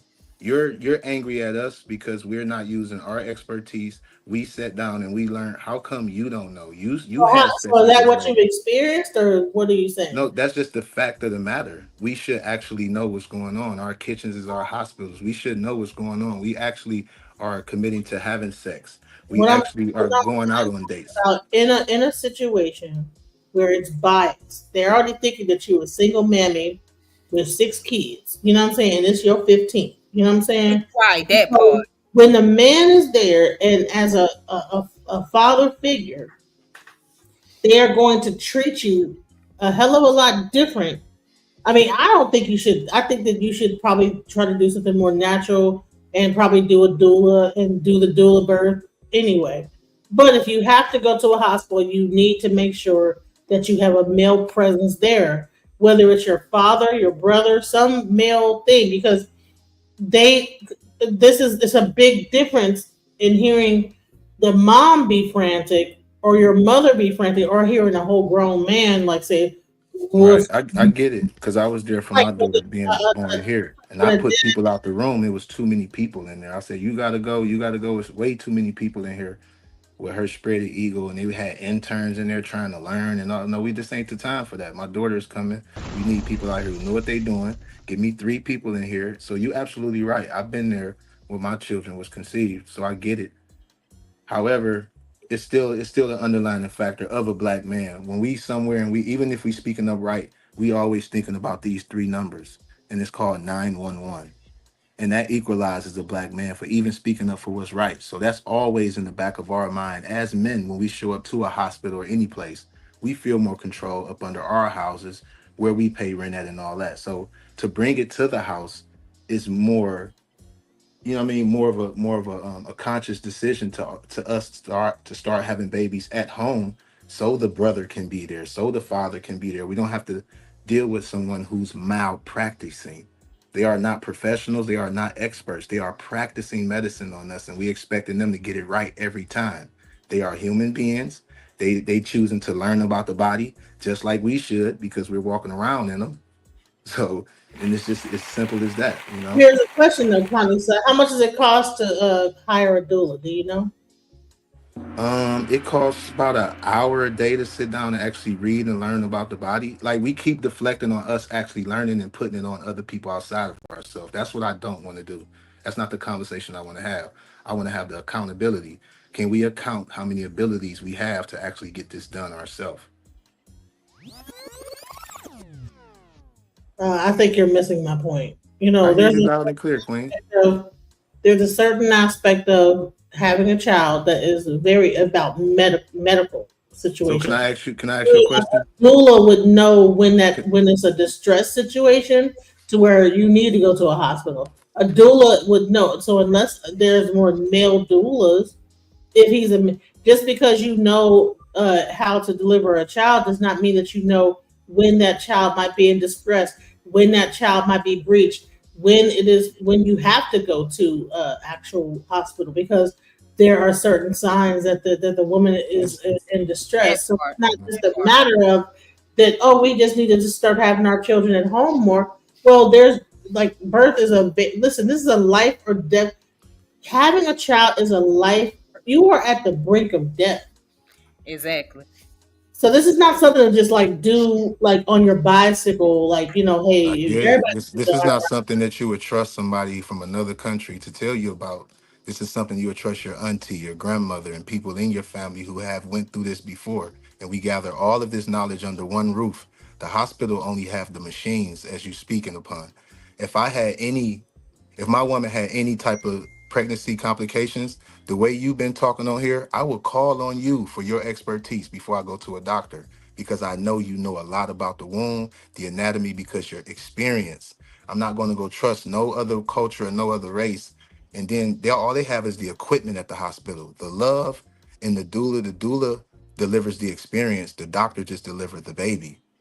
So if we share more of them knowledges that your auntie have, that great auntie have, that because if I ask you how many women have had babies in your family, it's a lot. So how come that knowledge is not in books around the house? How come she ain't got a pamphlet that she wrote when she had hers? This is a complication. Men is not going to know the complications. Y'all feel that. So y'all should be able to share that with each other and pass that knowledge on. That should be a book that's going around so we don't have to deal with those doctors or none of that because we created it. We actually going through it. That's all I'm saying, Queen. I'm with you. Right. And piggyback on what both of y'all saying, y'all both have a point.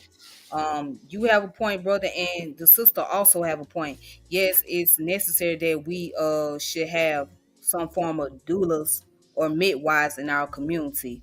But those individuals, um, we have to make sure we have individuals that we can trust, that know what they're doing and know about the female anatomy and how the process of birthing works or whatnot.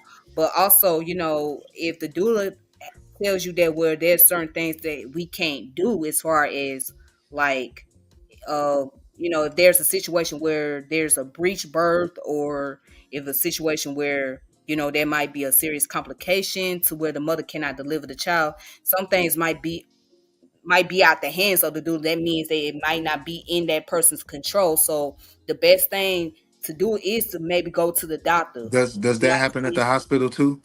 I'm sorry. I mean, yeah, but you got, again, you have to go to a place where you know that you can trust. You know what I'm saying? I'm not saying every You hospital. hope you can trust. Hold on, wait. Not every hospital is trustworthy. As we can see in this situation with those two hospitals, those places show that they're not trustworthy. But what I'm saying is sometimes a doula may not be able to do certain things. So it may require to have a doctor come in and, check out what's going on to see what's taking place. If there's a doctor in the local area that's in that field of, study or whatnot, then they can come in and do the work. Or otherwise, you would have to go to the hospital to get the rest of it done to make sure that there is no other serious situation going on. So I'm all for that, and I agree with what you're saying, but I also see what the sister is saying too. She makes a valid point on that, and this is coming from her experience. So yeah, so basically, I'm looking at both sides of it. And doulas also should have like a group of medical professionals on call, like when they are doing a birth. So if something goes wrong, that doctor can like make it to the hospital. So this is not something birthing. Even back in the day, what I'm saying, you might have had that special woman that just knows a woman's body, knows when things are going wrong, and knows what to do in that situation. Giving birth is not something that you just do, like popping, like say if your arm is dislocated. This is, like I said, a life or death situation for the child and the mother. So you have to have a trained professional. You know what I'm saying? Because like it could go wrong at any moment, and that could be the life of the mother and the child, or either or. So this is not like something you just do because you know what I'm saying? Thank God, that God is able to, certain women are able to like give birth and have no complication. But you need to be able to, if you see a complication, be able to recognize it and be able to have somebody on call to deal with that complication, or at least have an ambulance, whatever. So it's not just a matter of like, oh, we just as a community, we just need to like just keep doing home birth, because that could be, it could be so. Listen, Nature Boy, okay, he tried to do that, Lack of knowledge. You speaking of someone with just so little knowledge. Nature Boy didn't have no knowledge. Go into the woods and give birth to his kids, and honey, Velvet almost died. Terrible example. Well, no, it's a great example of people thinking that they could just do this naturally, and that if a complication arises, what are you going to do? Well, thank God, there was people in the Mexican community next door that they were able to like find out, and then they had to. Can I ask you a question? And deliver that baby at the hospital. Can I ask you a question? In the woods and have a baby. Can I ask you a question? Very good example of people trying to do something and they don't know what the hell they're doing. Go ahead. What's the difference between thinking and knowing? What's the difference between thinking and knowing? Yeah. Knowing means that you have the experience and the expertise, and you know what to do and how to go about handling a situation. Thinking means that you have this idea of what is going on and you know what to do, but you don't really have a clue about anything. You just thinking about, you just have an idea. So one is dealing with pragmatism, the other one is dealing with idealism. So thinking will be more of the idealism, whereas knowing will be the pragmatism. Facts, Queen. I'm glad you shared. I'm gonna give she was saying that. Okay, so my daughter, my dog, right, his eye was gray today, right? It turned gray immediately. Now in my mind, I'm thinking, well, it could be his worms, it could be something or whatever.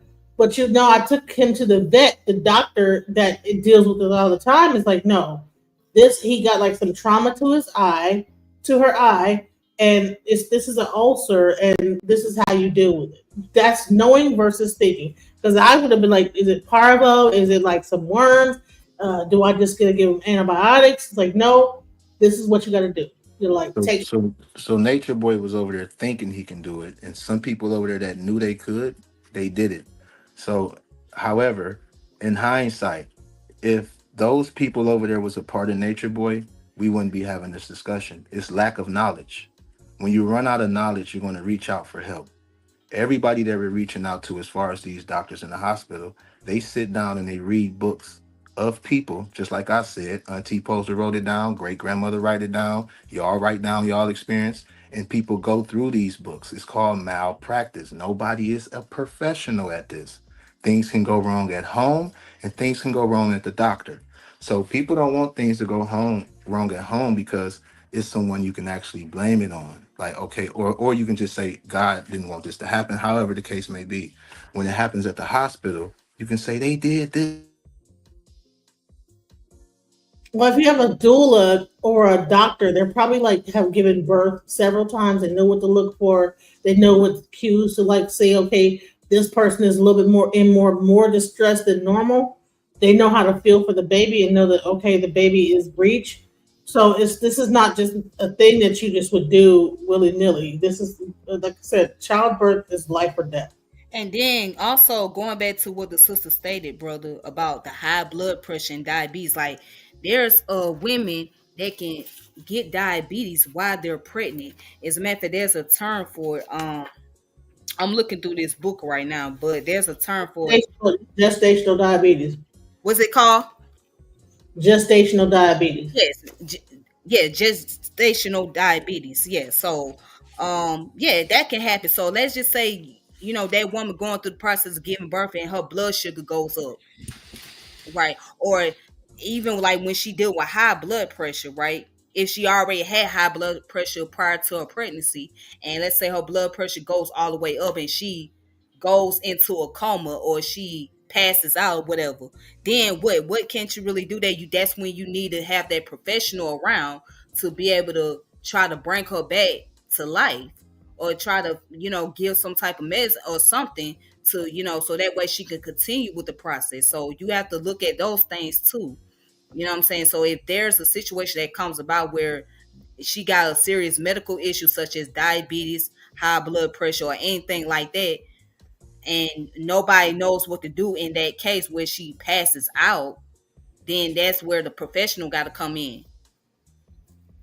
And I wish there was something I could like point to similar to childbirth that a man goes through that that he could say, okay, I can identify with that. But it's almost like okay, I don't even know what I could like point to and say, okay, imagine this was happening to you. Imagine I don't know, and would you say, well, this is a time we need to like all come together, or do we know that this is like life or death? I wish I could like find that actual example, but I don't know what that is. But this is a life or death. Imagine being shot. I would say, imagine being shot in your midsection. Right? You're not gonna be like, oh, we need to find a way and get like a person that knows about being shot to remove the bullet from the person. No, you have to like go to you have to have a trained professional that understands being shot, that understands, okay, well, is this superficial or is this deeper? Is this a puncture or did it like graze the thing? Or and so it's not just so cut and dry as, oh, we just need to like come together and just do this and do it ourselves. Because Some things are like that because of the knowledge that's around the house. Like Big Mom knew a lot of stuff back in the day. I'm not taking nothing away from doctors. Big Mom probably knew what she was doing because she did it enough to like know what she was doing or trained by some. And Even Big every family has a Big Ma Queen. That's what I'm they were saying. trained. Listen, ain't no Big Mom that was not trained to do so. Right.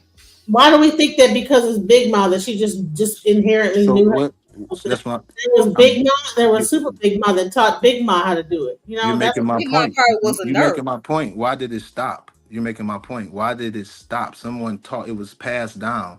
Why did it stop? Why did the knowledge stop?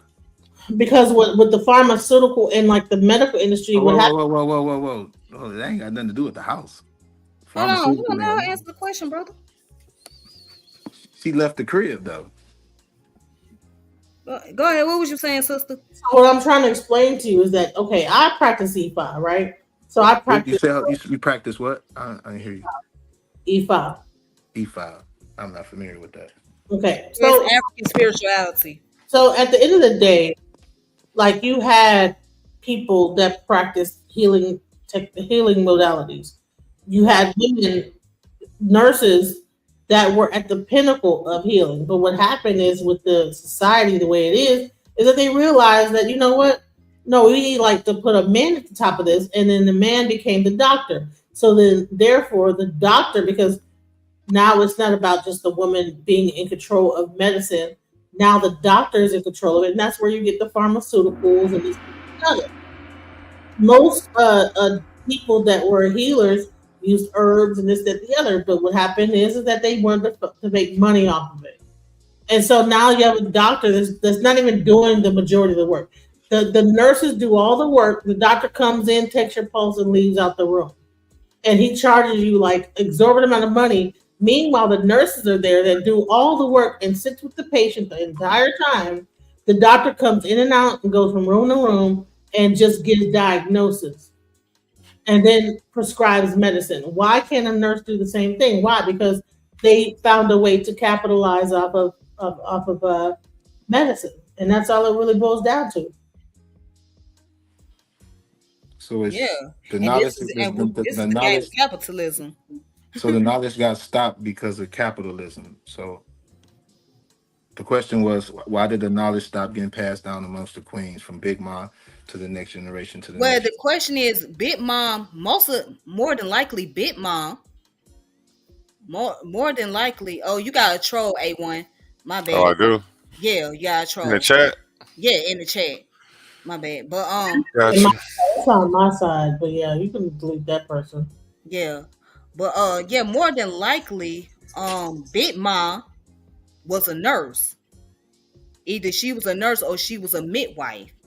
You know what I'm saying? So it's only so much that Big Mom can give as far as knowledge wise is concerned. The rest, if you trying to learn, that's something that you would have to, like you said, you have to study. You have to go to school for, you know what I'm saying, to get that type of experience, you know.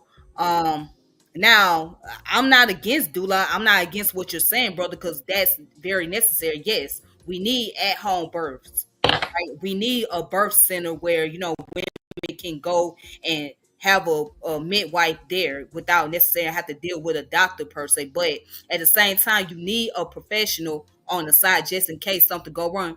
Do you know, like for example, if a woman gives birth to a child, her body can go through a shock.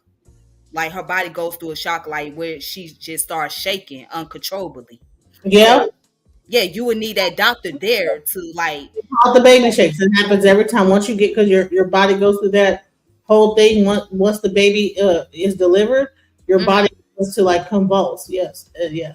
Yeah, so that right there, that's where you need a doctor because there's no telling what's gonna happen next. So You know, y'all believe doctors know everything about the body? I wouldn't want a doctor. I'd say nurse because the nurses know more than doctors do. But I'm gonna say this: is that listen, that why are we pretending like doctors did not exist before white America? mm, mm. That's what I'm saying basically. What makes them a pro? Who said that's what I was saying? Is that That's what Connie? I'm saying. Yeah, that's what I was saying basically. Like us actually passing the knowledge down amongst us because all they doing is reading books of people that actually passed away before, and they know they can look at the symptoms because they read it before. They They're not just because reading And books. not just reading, they gotta get hands on experience. They don't just read books. who had hold on. What I'm saying, I I only get told you I that. say 5 words and get cut. Y'all say 30 sentences and I just listen. I say Well, five. hold on. Listen, you said that they just read books. No, no doctor I is didn't able. even get a chance to finish. Okay, go ahead. Go ahead. I was with a nurse for 18 years. I understand. Trust me, I understand y'all queens wholeheartedly. When I got shot and stabbed, I went home because she know how to deal with wounds. You don't have to go if the knowledge is on deck. You don't have to go. Trust me. If the knowledge is there, you don't have to go. I got my finger jammed playing basketball. You don't go to the hospital. Some people do. twist your ankle. A1, you hoop. You didn't twist your ankle and jammed your finger. You didn't go to the hospital every time, did you, King? You Hey, pulled it out. twisting your ankle and jamming your finger, even listen. You I can't. still didn't even get to finish. So what I'm saying is, what they are doing to make us lean on them is they are doing research. They didn't, a male doctor never actually have a baby. So he can actually explain what a woman is actually going through. He only can read about it. That's all I can do as a man. Is only you two queens can explain it to each other in words that I can never imagine. I can read books and tell you this. That's all I can do. And you can look at me and say, how you know? You ain't got a womb. You don't have an ovary. You know, what is you talking about? And you trust in me because I read books. I have a phallus. So what I'm saying is the superior knowledge should be amongst women because they actually go through it. That's all I'm saying. There's no way a man should be superior at delivering babies than a woman, and we need a doctor. That's The it's only thing the just doctor does is catch the baby, bro. He does not like do any of the work. The nurses do the work. I mean, have you been in the But hospital? What are he's we talking? agreeing with you two are agreeing on everything, so I'm confused as to what the I argument is. mean, Just sitting back and listening, you two are actually saying the same thing. He's saying that we didn't need this before doctors. You're saying that. He's also saying that they used to read, but he left out the hands-on experience. But he was talking about that through doulas and it being passed on in the training. Um, I understand that there, like you say, there was a time before doctors. So who did the doula go to get? The head doula, or even like you hold were on. saying, DJ Genesis. I just think y'all are actually both in agreement, but somehow found I don't know what the argument is. Oh no, the argument is that he's saying that people are using that the doctor is doing anything other than what he's doing. The only thing the doctor is there for is to administer medicine and to prescribe medicine, or you know what I'm saying. He's not the one that's doing not what it. I'm saying. So you're saying that we're saying the same thing, Oh, and I'm okay, I saying was wrong. the My doctor apologies. is not there to do this. Is the doctor comes in at the end to catch the baby, and then he's able to look at the baby and say, "Okay, the baby's fine." That's it. I'm saying he's So not needed, and they're saying we gonna need him for something. We gonna need him for something, and I'm Yeah, like, you're no, going to need. we Hold on, let me say this. You're gonna we need only a gonna doctor. need him. Hold on, See, I just hear me say out two real things. quick. I said two things. Okay, go Hold ahead. on, just hear me out because I gotta stop you right there.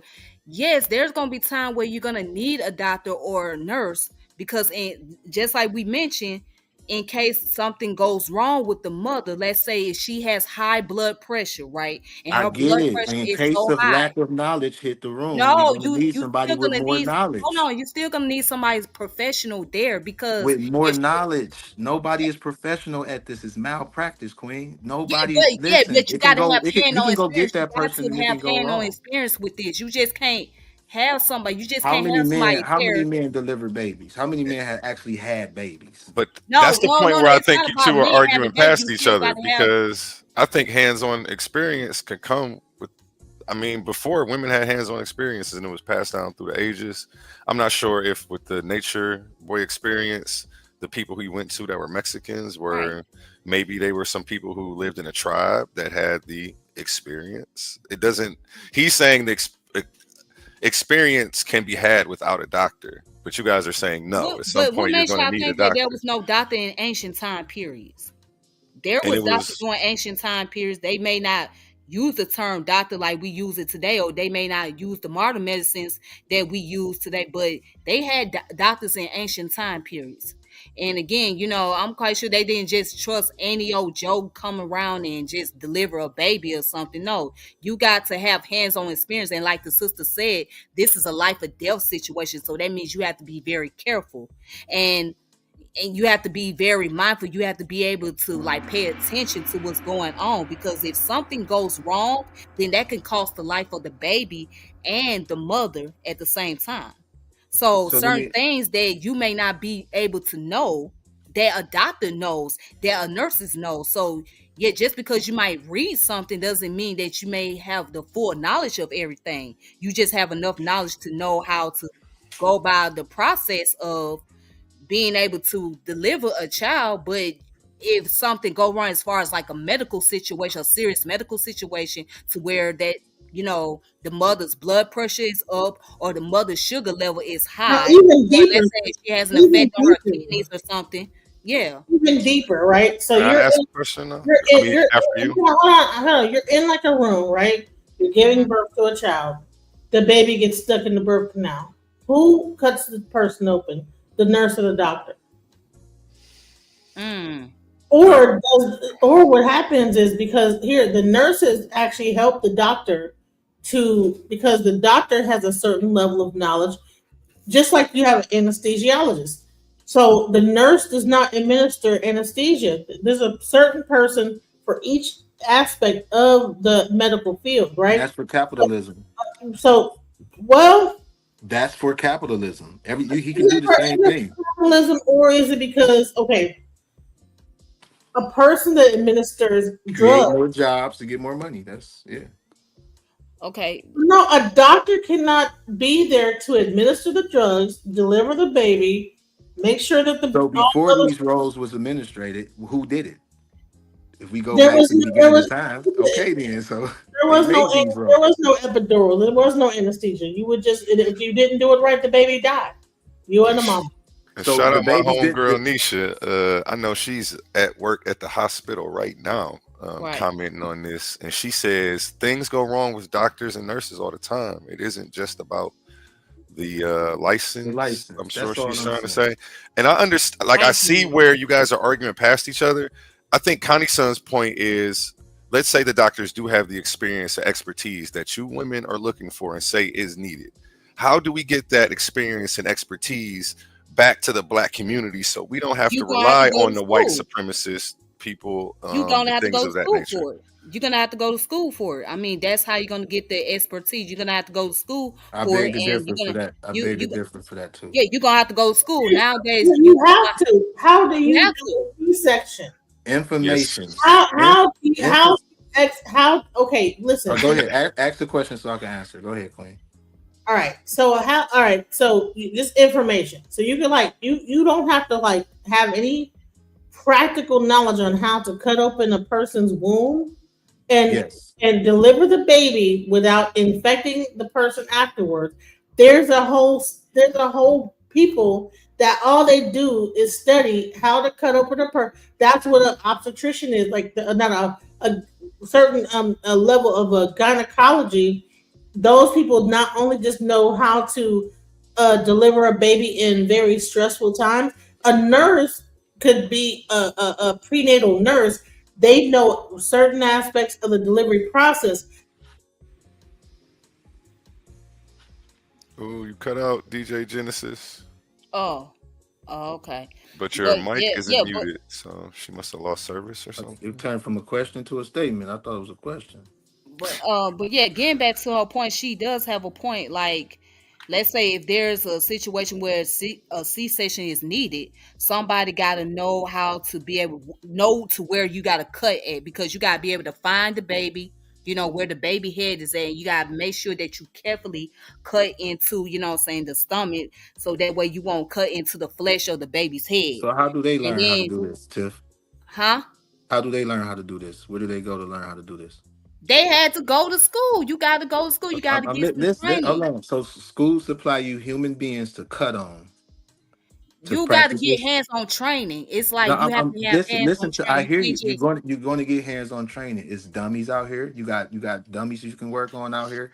Knowledge is so obtainable now. It's yes, at our I, fingertips. Like we got so much access to it, but I'm hearing like reluctance to actually, like, you yes, know what, okay. we But can in learn. modern times, brother, listen, brother, you're not listening. No, we talking about right Hold on, now. just hear me out. In modern times, when it comes to medical, you have to go to school for that. It's not just something that you can just read in the book. I mean, yeah, you can read stuff, you can read information about it, but to get the actual skills, you're gonna have to go to school and you're gonna have to get hands-on experience. Okay, you're gonna have to know how Is it to worth go it? about. Wait, you're Is gonna it have to worth it? know. You're gonna have to know how to go about doing it properly and carefully. Because if you don't, you can mess around and Yeah, you you can can do kill something somebody. that. It's very, Hold on, very just give me a serious. hold on. So I'm gonna let you speak afterwards. But if you're not careful how you go about doing this, you can make a serious mistake. You can make a serious mistake to where that it can cost you. It can cost that mother's life. It can cost that child's life. And going back to your point, you're right. Certain doctors and certain nurses, they don't be knowing what they doing. You know what I'm saying? They don't know. They don't have the proper skills. You know what I'm saying? So I'm not totally disagreeing with everything you're saying, but I think what it is that you're not just really seeing what the sister is coming from. As far as what she's stating, she's not saying she's not against with the whole idea of having a doula. She's not against the concept of the fact that we should have the knowledge passed on from Big Mama to, you know, to the rest of the family. But Big Mama got her knowledge from somewhere. Big Mama had to study this. Big Mama had to go to school. Big Mama had to get the education. She just didn't wake up one morning and say, well, I'm just going to go out here and start experimenting on pregnant women. No, she had to get that knowledge. She had to get hands-on experience. So that's what we're trying to say. We're not saying that don't do at home birth at all, or it's not necessary, it's not needed. We're not saying that at all. We're not trying to eliminate that. What we're saying is there's going to be a time where you're going to need a nurse or a doctor in the room because something could seriously go wrong. And what you may not know, or what you don't have the knowledge of, that doctor or that nurse that is trustworthy may know what they're doing because they done did it so many times and they done had that hands-on experience. That's all we saying. I see the disconnect though. His whole thing is, when did we lose our experience and when did we get disconnected from the knowledge of how to do this? And he's trying to figure out how we can get it back so we don't have to have our sisters on these tables or in these rooms with these bright lights, susceptible to anything that they may want to do, or the pressures like that DJ Genesis was talking about that she was under. I see Nisha right here, and congratulations to her too. She just graduated this year and is working in the nursing field.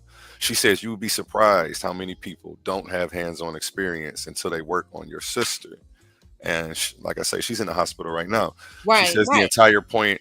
She says that's the entire point of the teaching hospitals. But then I'm thinking like, well, why can't we just go back? That same experience, we can bring it back to our community.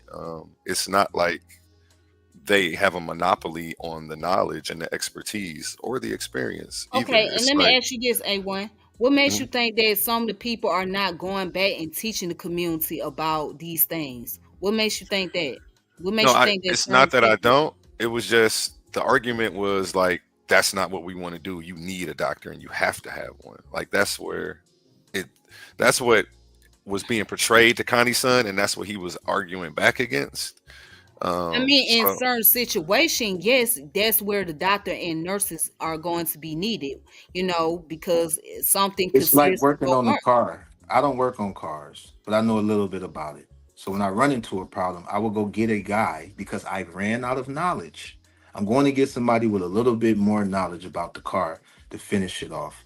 That's all we doing. So that's the whole point. That's what we was trying to say. Yeah, that's what I'm saying. We was trying to say the whole time. However, when I say 3 things, y'all say a 30. So what I'm saying is this. I wouldn't actually go to Honda. I would go to my uncle. I would keep it in-house first. We're jumping straight to the hospital. We're jumping straight to doctors. Now, the knowledge that Big Papa have of going to school and learning, it's the same knowledge I can obtain too. The same knowledge that Big Mama have is the same knowledge that these queens can obtain too. It's not lost knowledge. It's not ancient knowledge. And it's not obtainable. It's right there. It ain't unobtainable. It's right here in our fingertips. Information is right here. It's abundance of it. So we on the same page. I don't want to hear my queens going through this. I don't want my queen. If a queen giving birth and she have high blood pressure, it's because she had a bad diet. That's simple and plain. Bottom line, like I kind of see what you're saying too. Like, if the black doctors that we have right now all say, you know what, we're done dealing with you. We're going to take our knowledge back to the black community and then keep expounding on that.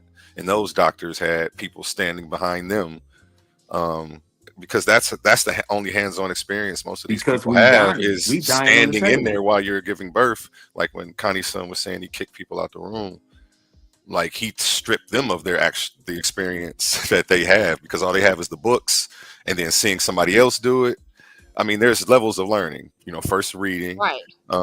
then watching someone else do it, and then actually doing it yourself. And then when you But go through nursing, you're gonna go through NCLEX, interns. You're gonna go in there and stand a lot of times.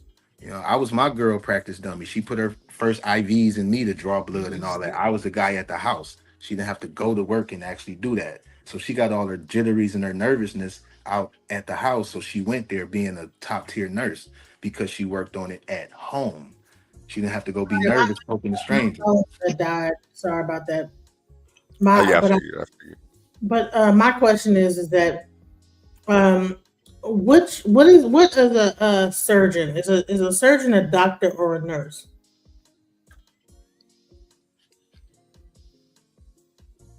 I think she's asking you, Connie, son. I have no idea.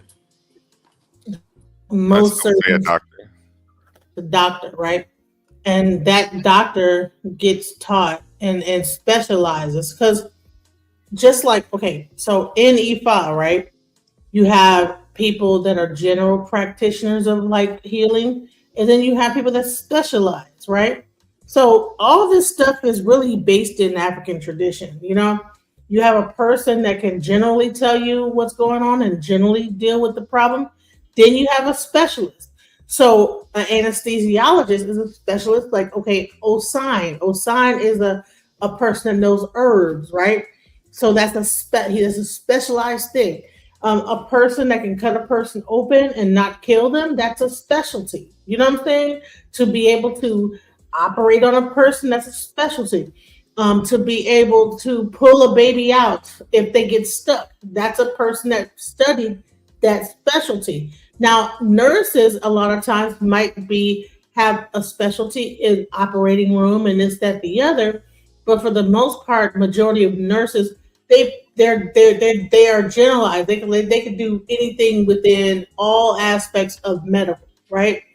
But when you need a specialist to come in and say if something goes wrong, then that's where the doctor comes in. So even if so, what happens is when you go to the hospital for an ailment, right? You have a person, a nurse that comes in, she takes your vital signs, she takes all that stuff and gets a general understanding of what's going on with you health wise. She reports that to the doctor. The doctor, with his knowledge, says, okay, well, his information is based on, okay, what medicine can I administer to fix the problem, whether it's pharmaceutical, right? This is based on pharmaceutical.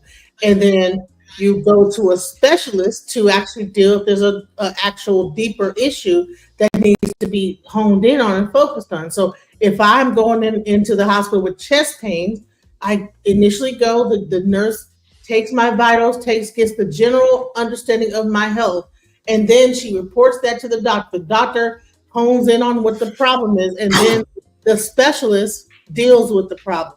And so that's the same thing with childbirth and anything like that. So if you're having a baby, a doula, I would say, understands generally how to give birth. But once you run into problems, you're going to need a specialist that understands that particular problem to be able to deliver that baby. So, say if the baby's breech, it's one thing to say, okay, well, nurses know how to turn the baby or do this, that, the other. But when that baby's not turning, you're going to need a specialist to be able to cut that woman open and still deliver that baby in sound body and everything. So that's what I would say is that's the difference between levels of the medical, and that happens in any healing practices that you have general practitioners and then you have specialists. So that's my explanation. That happens in life, from basketball to mechanics to artists, all of them, whether a novice, beginner, professional, or specialist. The only way that they arrive at that title is through mistakes and fuck ups. So before that specialist become good at cutting somebody open without killing them, he killed a few people. Huh? Yes, he did. You had to mess up. He wasn't perfect every time. If you thinking that a doctor is perfect every time, We have a totally different conversation right now. Well, Every let me tell you specialist, every this. professional you have to get there by missing shots. In order to be good as a shooting, you got to miss. And then you got to realize why you miss. This is what malpractice is. Okay, we're going to put you on this. Then we're going to study. You're going to come back next week. Now we see you got this toe growing out your forehead. We're going to put you on something else. Then you're going to see that toe grow away. Now you got this green spot on your leg. It's all practice. Yeah, but hold on. How many Marines are snipers because they missed a shot? Are you kidding me? What do you mean? How many That Marines doesn't make no sense. look, listen. If I A send you Marine and a sniper is two different hold people. on, no, I'm saying how many First snipers? of all, Okay, you're focused on the Marines and sniper. How many you said it. snipers? Hold on, brother. Just hear it out. The word sniper, right? Mm-hmm. Not based on how many you missed, but how many you actually got, right? So how can you become a sniper if you're missing shots? You know what I'm saying? People do How not. can you become so hold on? You making my point. So when a sniper first grab his rifle, he's on target every time? Or does it That's how come with they become a sniper. or does it come with malpractice? No, honey, that's how they become a sniper because they were in basic sniping. When listen, a person that gets picked out to be Thank a you. sniper is Thank you. based on accuracy, not based on inaccuracy. So that means that you were hitting your target at least 90 to 80 to 100% of the time, or not very close to very accurate. Out of how many shots? People, it doesn't matter. The people that didn't, It they don't. doesn't matter. Oh, listen, the people that didn't hit the shot don't get called to Wait a be a minute. Wait a sniper. minute. You're not understanding me. You're making People my that point. You're Hold no, making on. my I'm trying to point. hear what she's saying. I'm trying to hear what she's saying because you was I'm trying to get trying to to it. understand what she's saying. She's saying the man had to miss in order to start to hit the target when you start to no, they hit. don't. No, you're missing what I'm saying. No, you're saying that when the No, hold you're on. not Let's go telling back. me Let's what go I'm back. saying. Let's go Hold on, back. hold on. Y'all both Go back. talking at the Go same back, time. sir. Let her say what she had to say. She's saying when a person grab a gun, they're accurate off rip. They don't practice or nothing. That's how they get to be a sniper. They don't Okay, practice or nothing. no. That Not she what I'm was saying. basically saying that they have to go through the basic Exactly. And training. I'm basically saying that when he cuts somebody open, he's going to kill a few people before he learn how to get it right. You Right. saying Okay. Well, that's not true. well, hold on. We're in the medical industry. Hold on. Let me say this. If that happens, right, where you kill a few people, you can eventually lose your license. You can lose your Eventually, Hold but license. you on, killed a hold few. on. No, listen. What I'm trying to explain to you is that snipers don't get picked because they miss the shot. People get picked to be a sniper because every time they hit, they have a Because accurate. they got good at it, not because they No, not practice off because they top. got. No, listen. I was in the military. God. Let her land her plane, In Connie, the son. military. Listen, people that actually when they picked the snipers out, it's because when everybody else was shooting, these particular people had like an accuracy rate off rip at almost like 90%. Then they go to sniper school, and now it's like 99%. So it's not like they're so the thing is that they don't. So you're not gonna be average and become a sniper. Same thing with like a surgeon. You don't. They're not gonna like have an average person become a no. That's because they have to be very. They go to class to learn how to be very with their to cut a certain way. They cut cadavers first. They don't just go right up into the field and start cutting open bodies.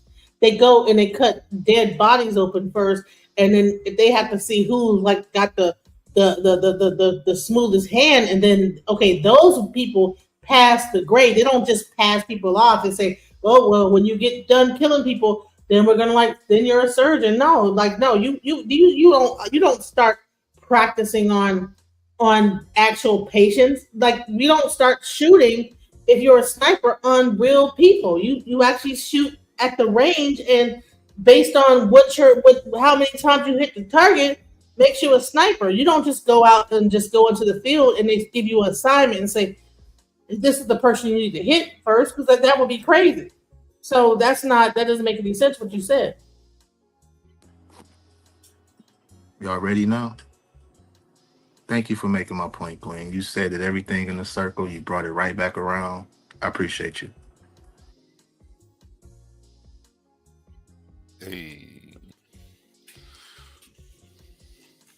I mean, do you get what I'm saying? Is that you're saying that like people just practice and on people like that they kill a bunch of people first? No, No, y'all, you taking the literal because y'all won't let me. they kill a bunch of people See first what I'm and saying? Okay, get go ahead. better at it. That's not how they do it. No. They don't practice on actual targets. They practice on fake things, and then they exude their skill, and then they get sent out into the field. Same thing with a doctor or a surgeon. So, but what are we getting at here? The objective I was talking about is that you have a specialist and you have a general practitioner. Like, okay, I'm in the military. I'm a general practitioner. Now, if I would have hit my targets when I was in basic training, they probably would have whispered in my ear and say, you need to come and become a sniper, because when I saw you practicing, you was hitting about 99% of your targets. So what happened with me is that instead of that, like I was top of my class in whatever, and so they whispered in my ear and said, you need to go to a special duty assignment. And that's because of like whatever was going on at the time. They said, okay, you were hitting the numbers. So it's not a thing, a matter of like you just get chosen to be whatever. It's about what skill set you have. Certain people have that skill set off rip, just like a person, Beyonce, right? Everybody can't be Beyonce. You know, you can sing, and there's Beyonce. That's like a superstar. So those are the ones that become the surgeons. They're the superstars in the medical field that could, like, cut open a person and not kill them. So that's what I'm trying to bring across, is that like it's not just a matter of like anybody can like just go be at home and start operating on each other, and we no, it takes a certain type of a skill set to do that. So we can't just diminish these medical people that are doing this work and have taken their time out. We have to understand that there's a certain level of skill set. There's a reason why there's multiple people in the operating room. There's a reason why there's multiple people there to deliver the baby, because anything can happen at any time. Now, like I said, the doula in a healthy pregnancy, if there's no complications, is a great option. However, what can happen is that if there is, and that's why it's great to have a doula, that she understands the cues of, okay, this is beyond my pay grade. I need to like hire someone else.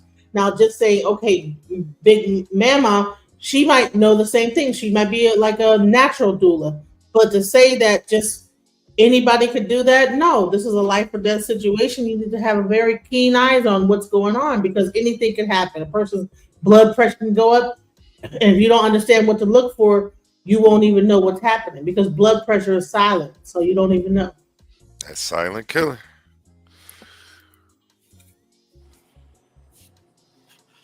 You saying the same I thing, also want to basically. say this real Yeah, that's quick. what I've been saying the whole time. Y'all both been saying the same thing the whole time. Yeah, and I also want to say this: a woman, when she pregnant, she can have high blood pressure, and it don't just necessarily come from diet either.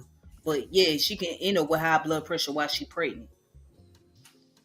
So That's facts. That's Yeah, the facts. kidneys can like go like kind of like stop working, and then stop pumping the blood out your system and peeing and everything, and then all that blood build up in your system. That's why they had to give me LASIK really hardcore, because it wasn't like I was just sitting there shoving food down my throat.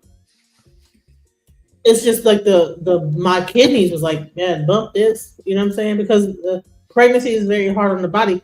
That's why the main thing I really wanted to come up here and do is encourage men to be there during their children's birth and be there for the mother. Beyond all this, the man's presence is so important. That's really important. That's facts. That's facts, actually. And I support that that movement that you're pushing Yeah, I right there. second. I second that too. Yeah, I don't. I was gonna say I definitely don't think Connie's son disagree with it. I know he wouldn't. I know he be in any man's chest telling him I'm what he Connie's should do. son. Yeah, I'm my mama's son. I'm Connie's son. I don't play like that. I support the queens. I love my queens. I don't play. But we basically saying the same thing. What I was basically saying was the 10%. The 10% of the shots that he missed was the ones. That's why they work on cadaver dogs, because they don't want to feel like the pressure of actually taking a life. However, the cadaver dog got a life too, and a lot of them go to the graves because of a slip up or a cut. His hand wasn't as steady, and things of that nature. So everybody practice to become specialists. It's all I'm saying. You have to practice to become a specialist. I'm not saying that nobody is born as a specialist. Nobody born knowing every bone in the body. A lot of these things have to be introduced to us, So it's basically saying that we all individuals have to go through trial and error to obtain the knowledge that Big Ma had, that Big Papa had, that the sniper got, that Stephen Curry got, that Beyonce have. Beyonce have a machine behind her, to say the least. Is she the best singer in the world? I beg to differ. There's some people that will blow her out of the water, but they less famous. So that's debatable. However, when it comes to the bodies and us actually knowing how to take care of it, the moment that we run out of knowledge is the moment that we have to go get more knowledge, not because it's above the doula pay grade, it's above her knowledge level. Because if she knew what was going on, she would. It ain't got nothing to do with money. It's all knowledge based. At the end of the day, that's all I was saying. Hey. They might not see my comment because it's in my chat, but I said you can't compare plastic surgery to a C-section. I mean, there's like 2 ways to do a C-section. You know what I'm saying? Maybe 3 or 4. You know what I'm saying? But plastic surgery, they can like wing it. You know what I'm saying? So that's why now plastic surgery is practice, but C-sections and all that type of stuff, like general surgery, like when So they let me ask you this: methodical way that they have to do things in order to not kill the person. Do you think a plastic surgeon know how deep to go to not kill a person? Do you think a plastic surgeon know the layers of the skin, where to cut at? Do you think they got that knowledge as well? Yep. However, they also do a lot of more practicing than I would say a person doing a C-section, life or death. That's a simple question. Do you think No, they know? plastic surgery is not life or death. It's surface, it's cosmetic, but I'm talking about like C-section stuff. I'm talking about Do like you think a plastic surgeon know the levels of the skin, how deep to cut? they do. Okay, they can do a C-section then. Simple. No, they cannot.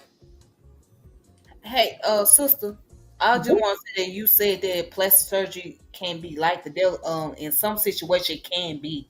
You know what I'm saying? It could be a serious situation where if something terribly goes wrong to where the doctor is not performing it properly, then yeah, it can be a serious situation to where somebody can end up dying. Or if you get too many plastic surgery, that it can do something to the body. It can like affect the main organs because of all that surgery that's taking place. Blood clots, things like that. But I'm saying is that from a superficial level, you're trying to say that a plastic surgeon could also like cut open a uterus too? Oh no! Oh no! No! No! What? No! Like, no! Hell no! No, you can't. A plastic surgeon cannot perform a C-section. First of all, your intestines and everything. A person needs to be methodical, know how not to cut an intestines, cut through certain like arteries and nerves. So that's a specified thing. That's why there's plastic surgery, and then there's general surgery. There's different specialties. See, that's what I'm trying to explain is that they have different specialties in medicine where people only focus on that. Why? Because if you just are a general practitioner and you try to do surgery, you could fuck a person up because you haven't. People are in medicine. They focus on just that one thing: how to cut open a wound and not kill the person. Plastic surgeon, how to cut a person's face off and draw it down and pull it back up and probably not sever the nerves of the face. You know what I'm saying? So, that's like a different type of surgery than you're saying that a plastic surgeon should be able to like do a C-section. Hell no. I wish I would go to a plastic surgeon and tell them to do my C-section. We're not saying that they should. We're saying that they could. I'm not a mechanic, but I can do my brakes. Absolutely. I'm not a mechanic, but I can do my brakes and oil change. I'm not saying that they should. We're saying what people are capable of. They're good with a scalpel. They're good with it, and they know how. No. I'm not saying there should. Please don't take it out of context. They're Being able very to put good something with a is not the scalpel. same thing as being able to I know. didn't say they was the same. Yes, I didn't say they was the same. You're putting that in my mouth. I didn't say that.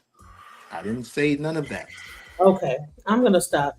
I'm sorry. I'm not trying to come over here to argue. I was really the whole point of me coming over here mainly was to stress the importance of fathers being there. And that's because I know, and I've been there before. I've been alone. Well, not alone. He was there. You know what I'm saying?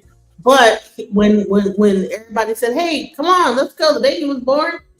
You know, that's what happens, right? The baby comes out, everybody leaves, and they leave. I see what you're saying, DJ Genesis. You're right. The baby is born. Everybody's like, "Yay, baby born! Bye!" And the mom's sitting up there, and they're alone with the doctor.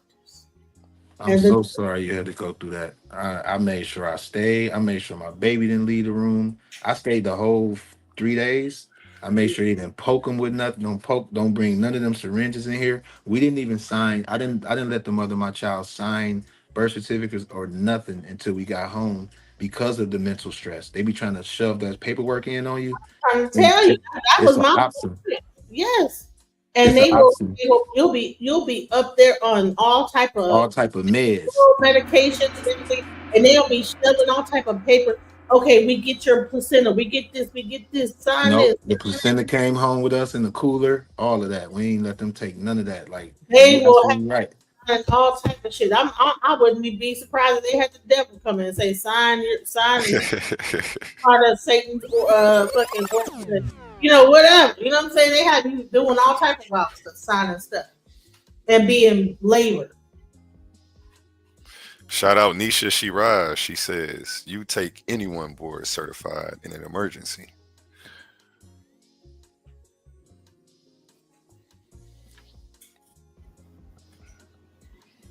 I would say this is that when I busted my head open during a car accident, I was glad to have the plastic surgeon there to sew me up.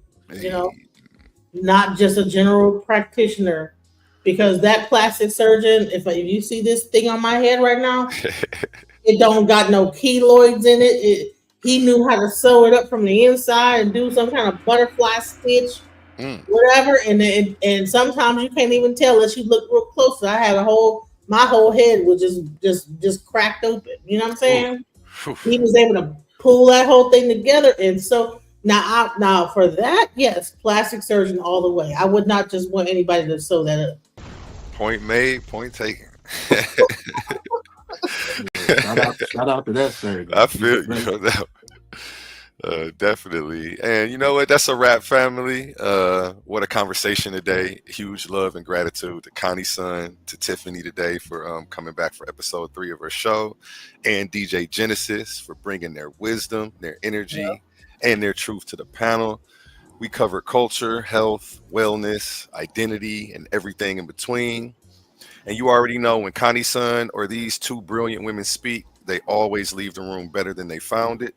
If you enjoyed this episode, make sure you follow it, follow the show, hit that bell so you get a notification every time we go live. Make sure you subscribe to @Titans Debate League on YouTube. And until next time, stay grounded, stay curious, and as always expect the unexpected. Any closing? Let's go around and do some closing remarks. We'll start with Connie's son. Oops, I dropped my phone. I appreciate y'all for listening. It was nice building with y'all, queens. I want to let everybody know you can do anything, you can't do everything. And math don't care about feelings. Don't feel good about shit that ain't adding up. Powerful words there. Closing remarks, DJ Genesis? Same thing I've been saying the whole time. Fathers, be there for your fathers. Be there for your children. You know, I don't care if you don't like the mom and she done pissed you off and you got a new boo thing over here and woo woo. If she's saying that that's your child or whatever, don't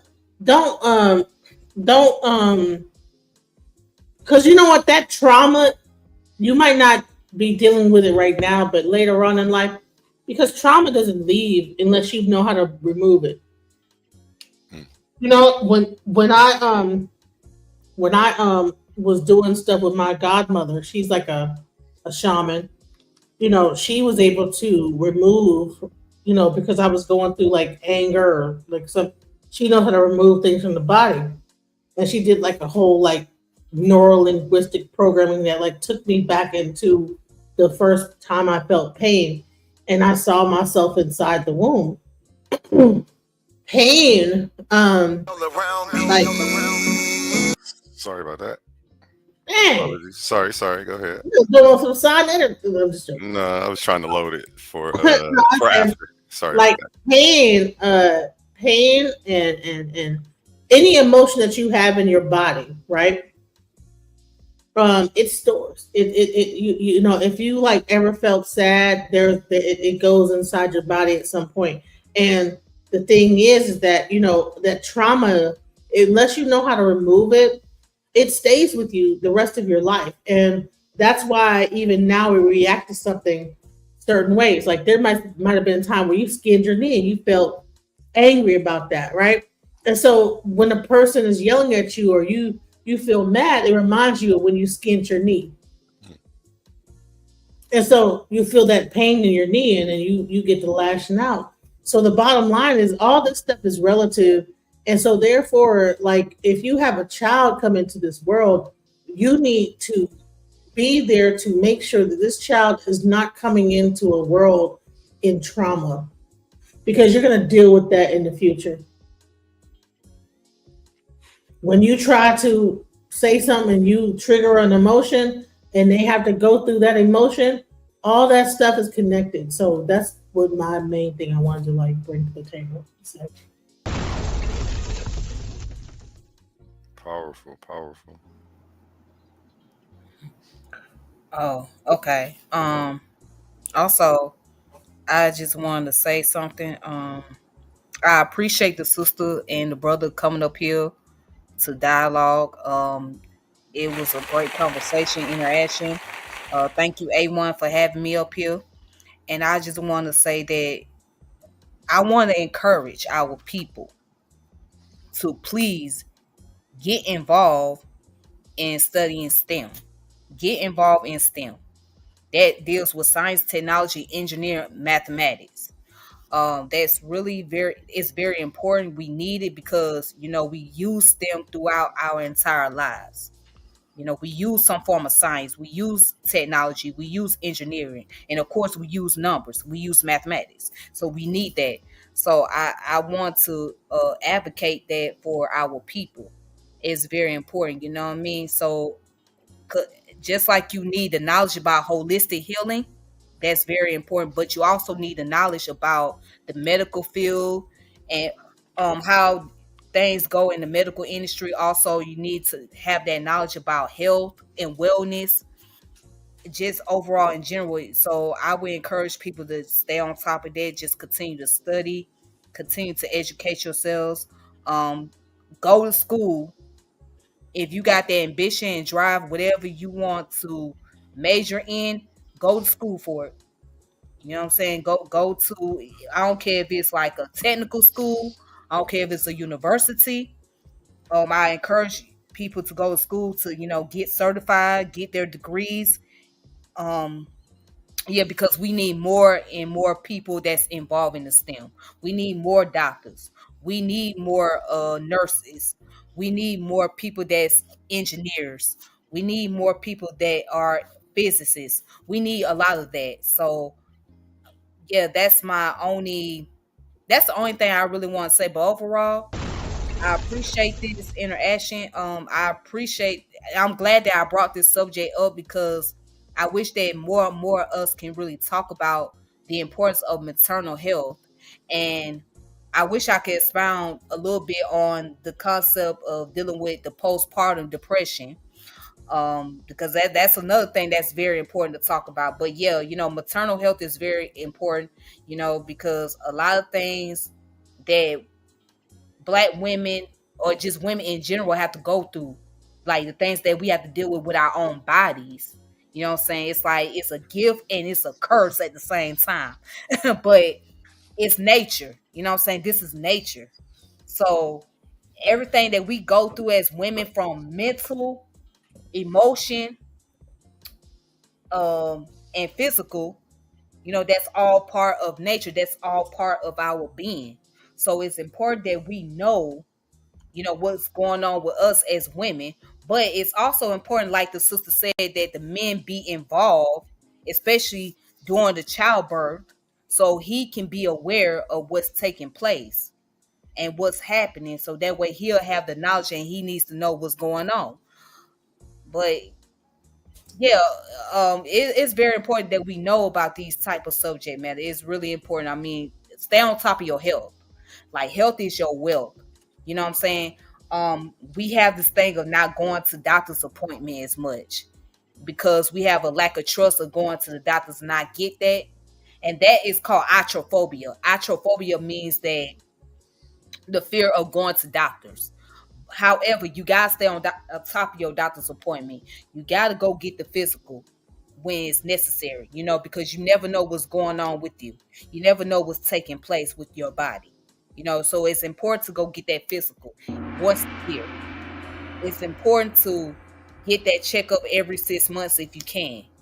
You know, you gotta stay on top. So you, just because you might feel healthy and look healthy, does not always mean that doesn't mean that nothing is going on or something can't be wrong with the body, because something can go wrong and you just don't know it, you know. And going back to high blood pressure is a silent killer.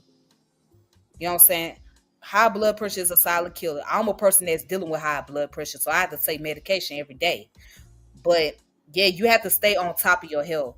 So that's all I want to say on that. Again, thank you, A1. I hope we can do this again. Appreciate you. Yeah, next Tuesday, same time. Inshallah. Inshallah, we'll make that your time slot.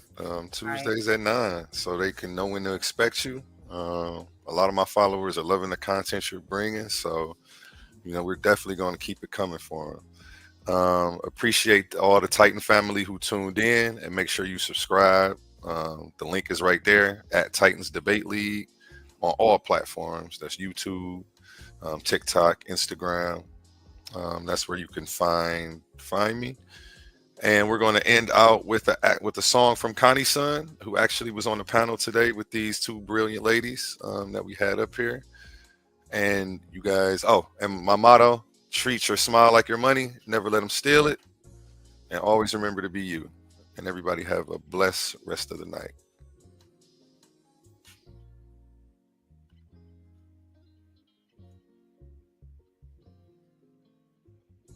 Family all around me.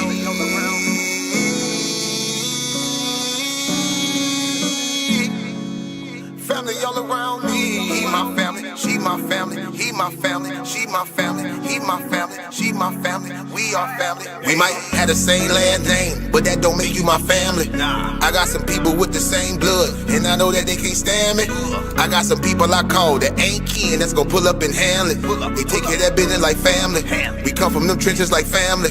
They talking, you listen, that's family. They don't tell your business, that's family. They calling your phone, coming looking for you. They say that you missing, that's family. They don't need permission, that's family. When you hurt, they can feel it, that's family. Let them come while you're cheering, that's family. Let them come when you living, that's family. Family all around me.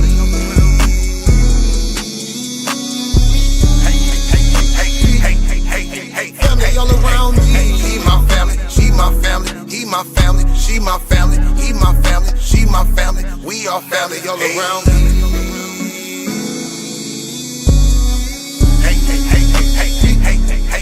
Family all around me. He my family, she my family. He my family, she my family. He my family, she my family. We are family. Hey, ain't nobody fighting around here. Ain't nobody shooting around here. Everybody that's around here, family. All love, no hate, be clear. No shade, all love, be real. You love them, you should know how it feel. Tired of all these badass kids. Tired of paying all these bills. Family going through the same thing, so they know exactly how you feel.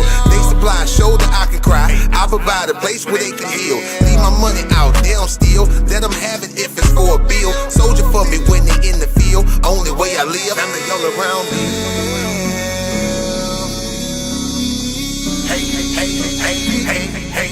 Family all around me. He my family, she my family. He my family, she my family. He my family, she my family. We are family all around me.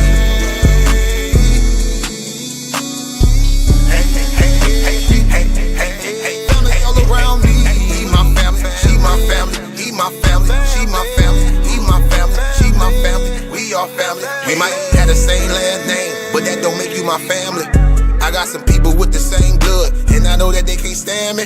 I got some people I call that ain't kin, that's gon' pull up and handle it. They take care of that business like family. We come from them trenches like family. Family all around me.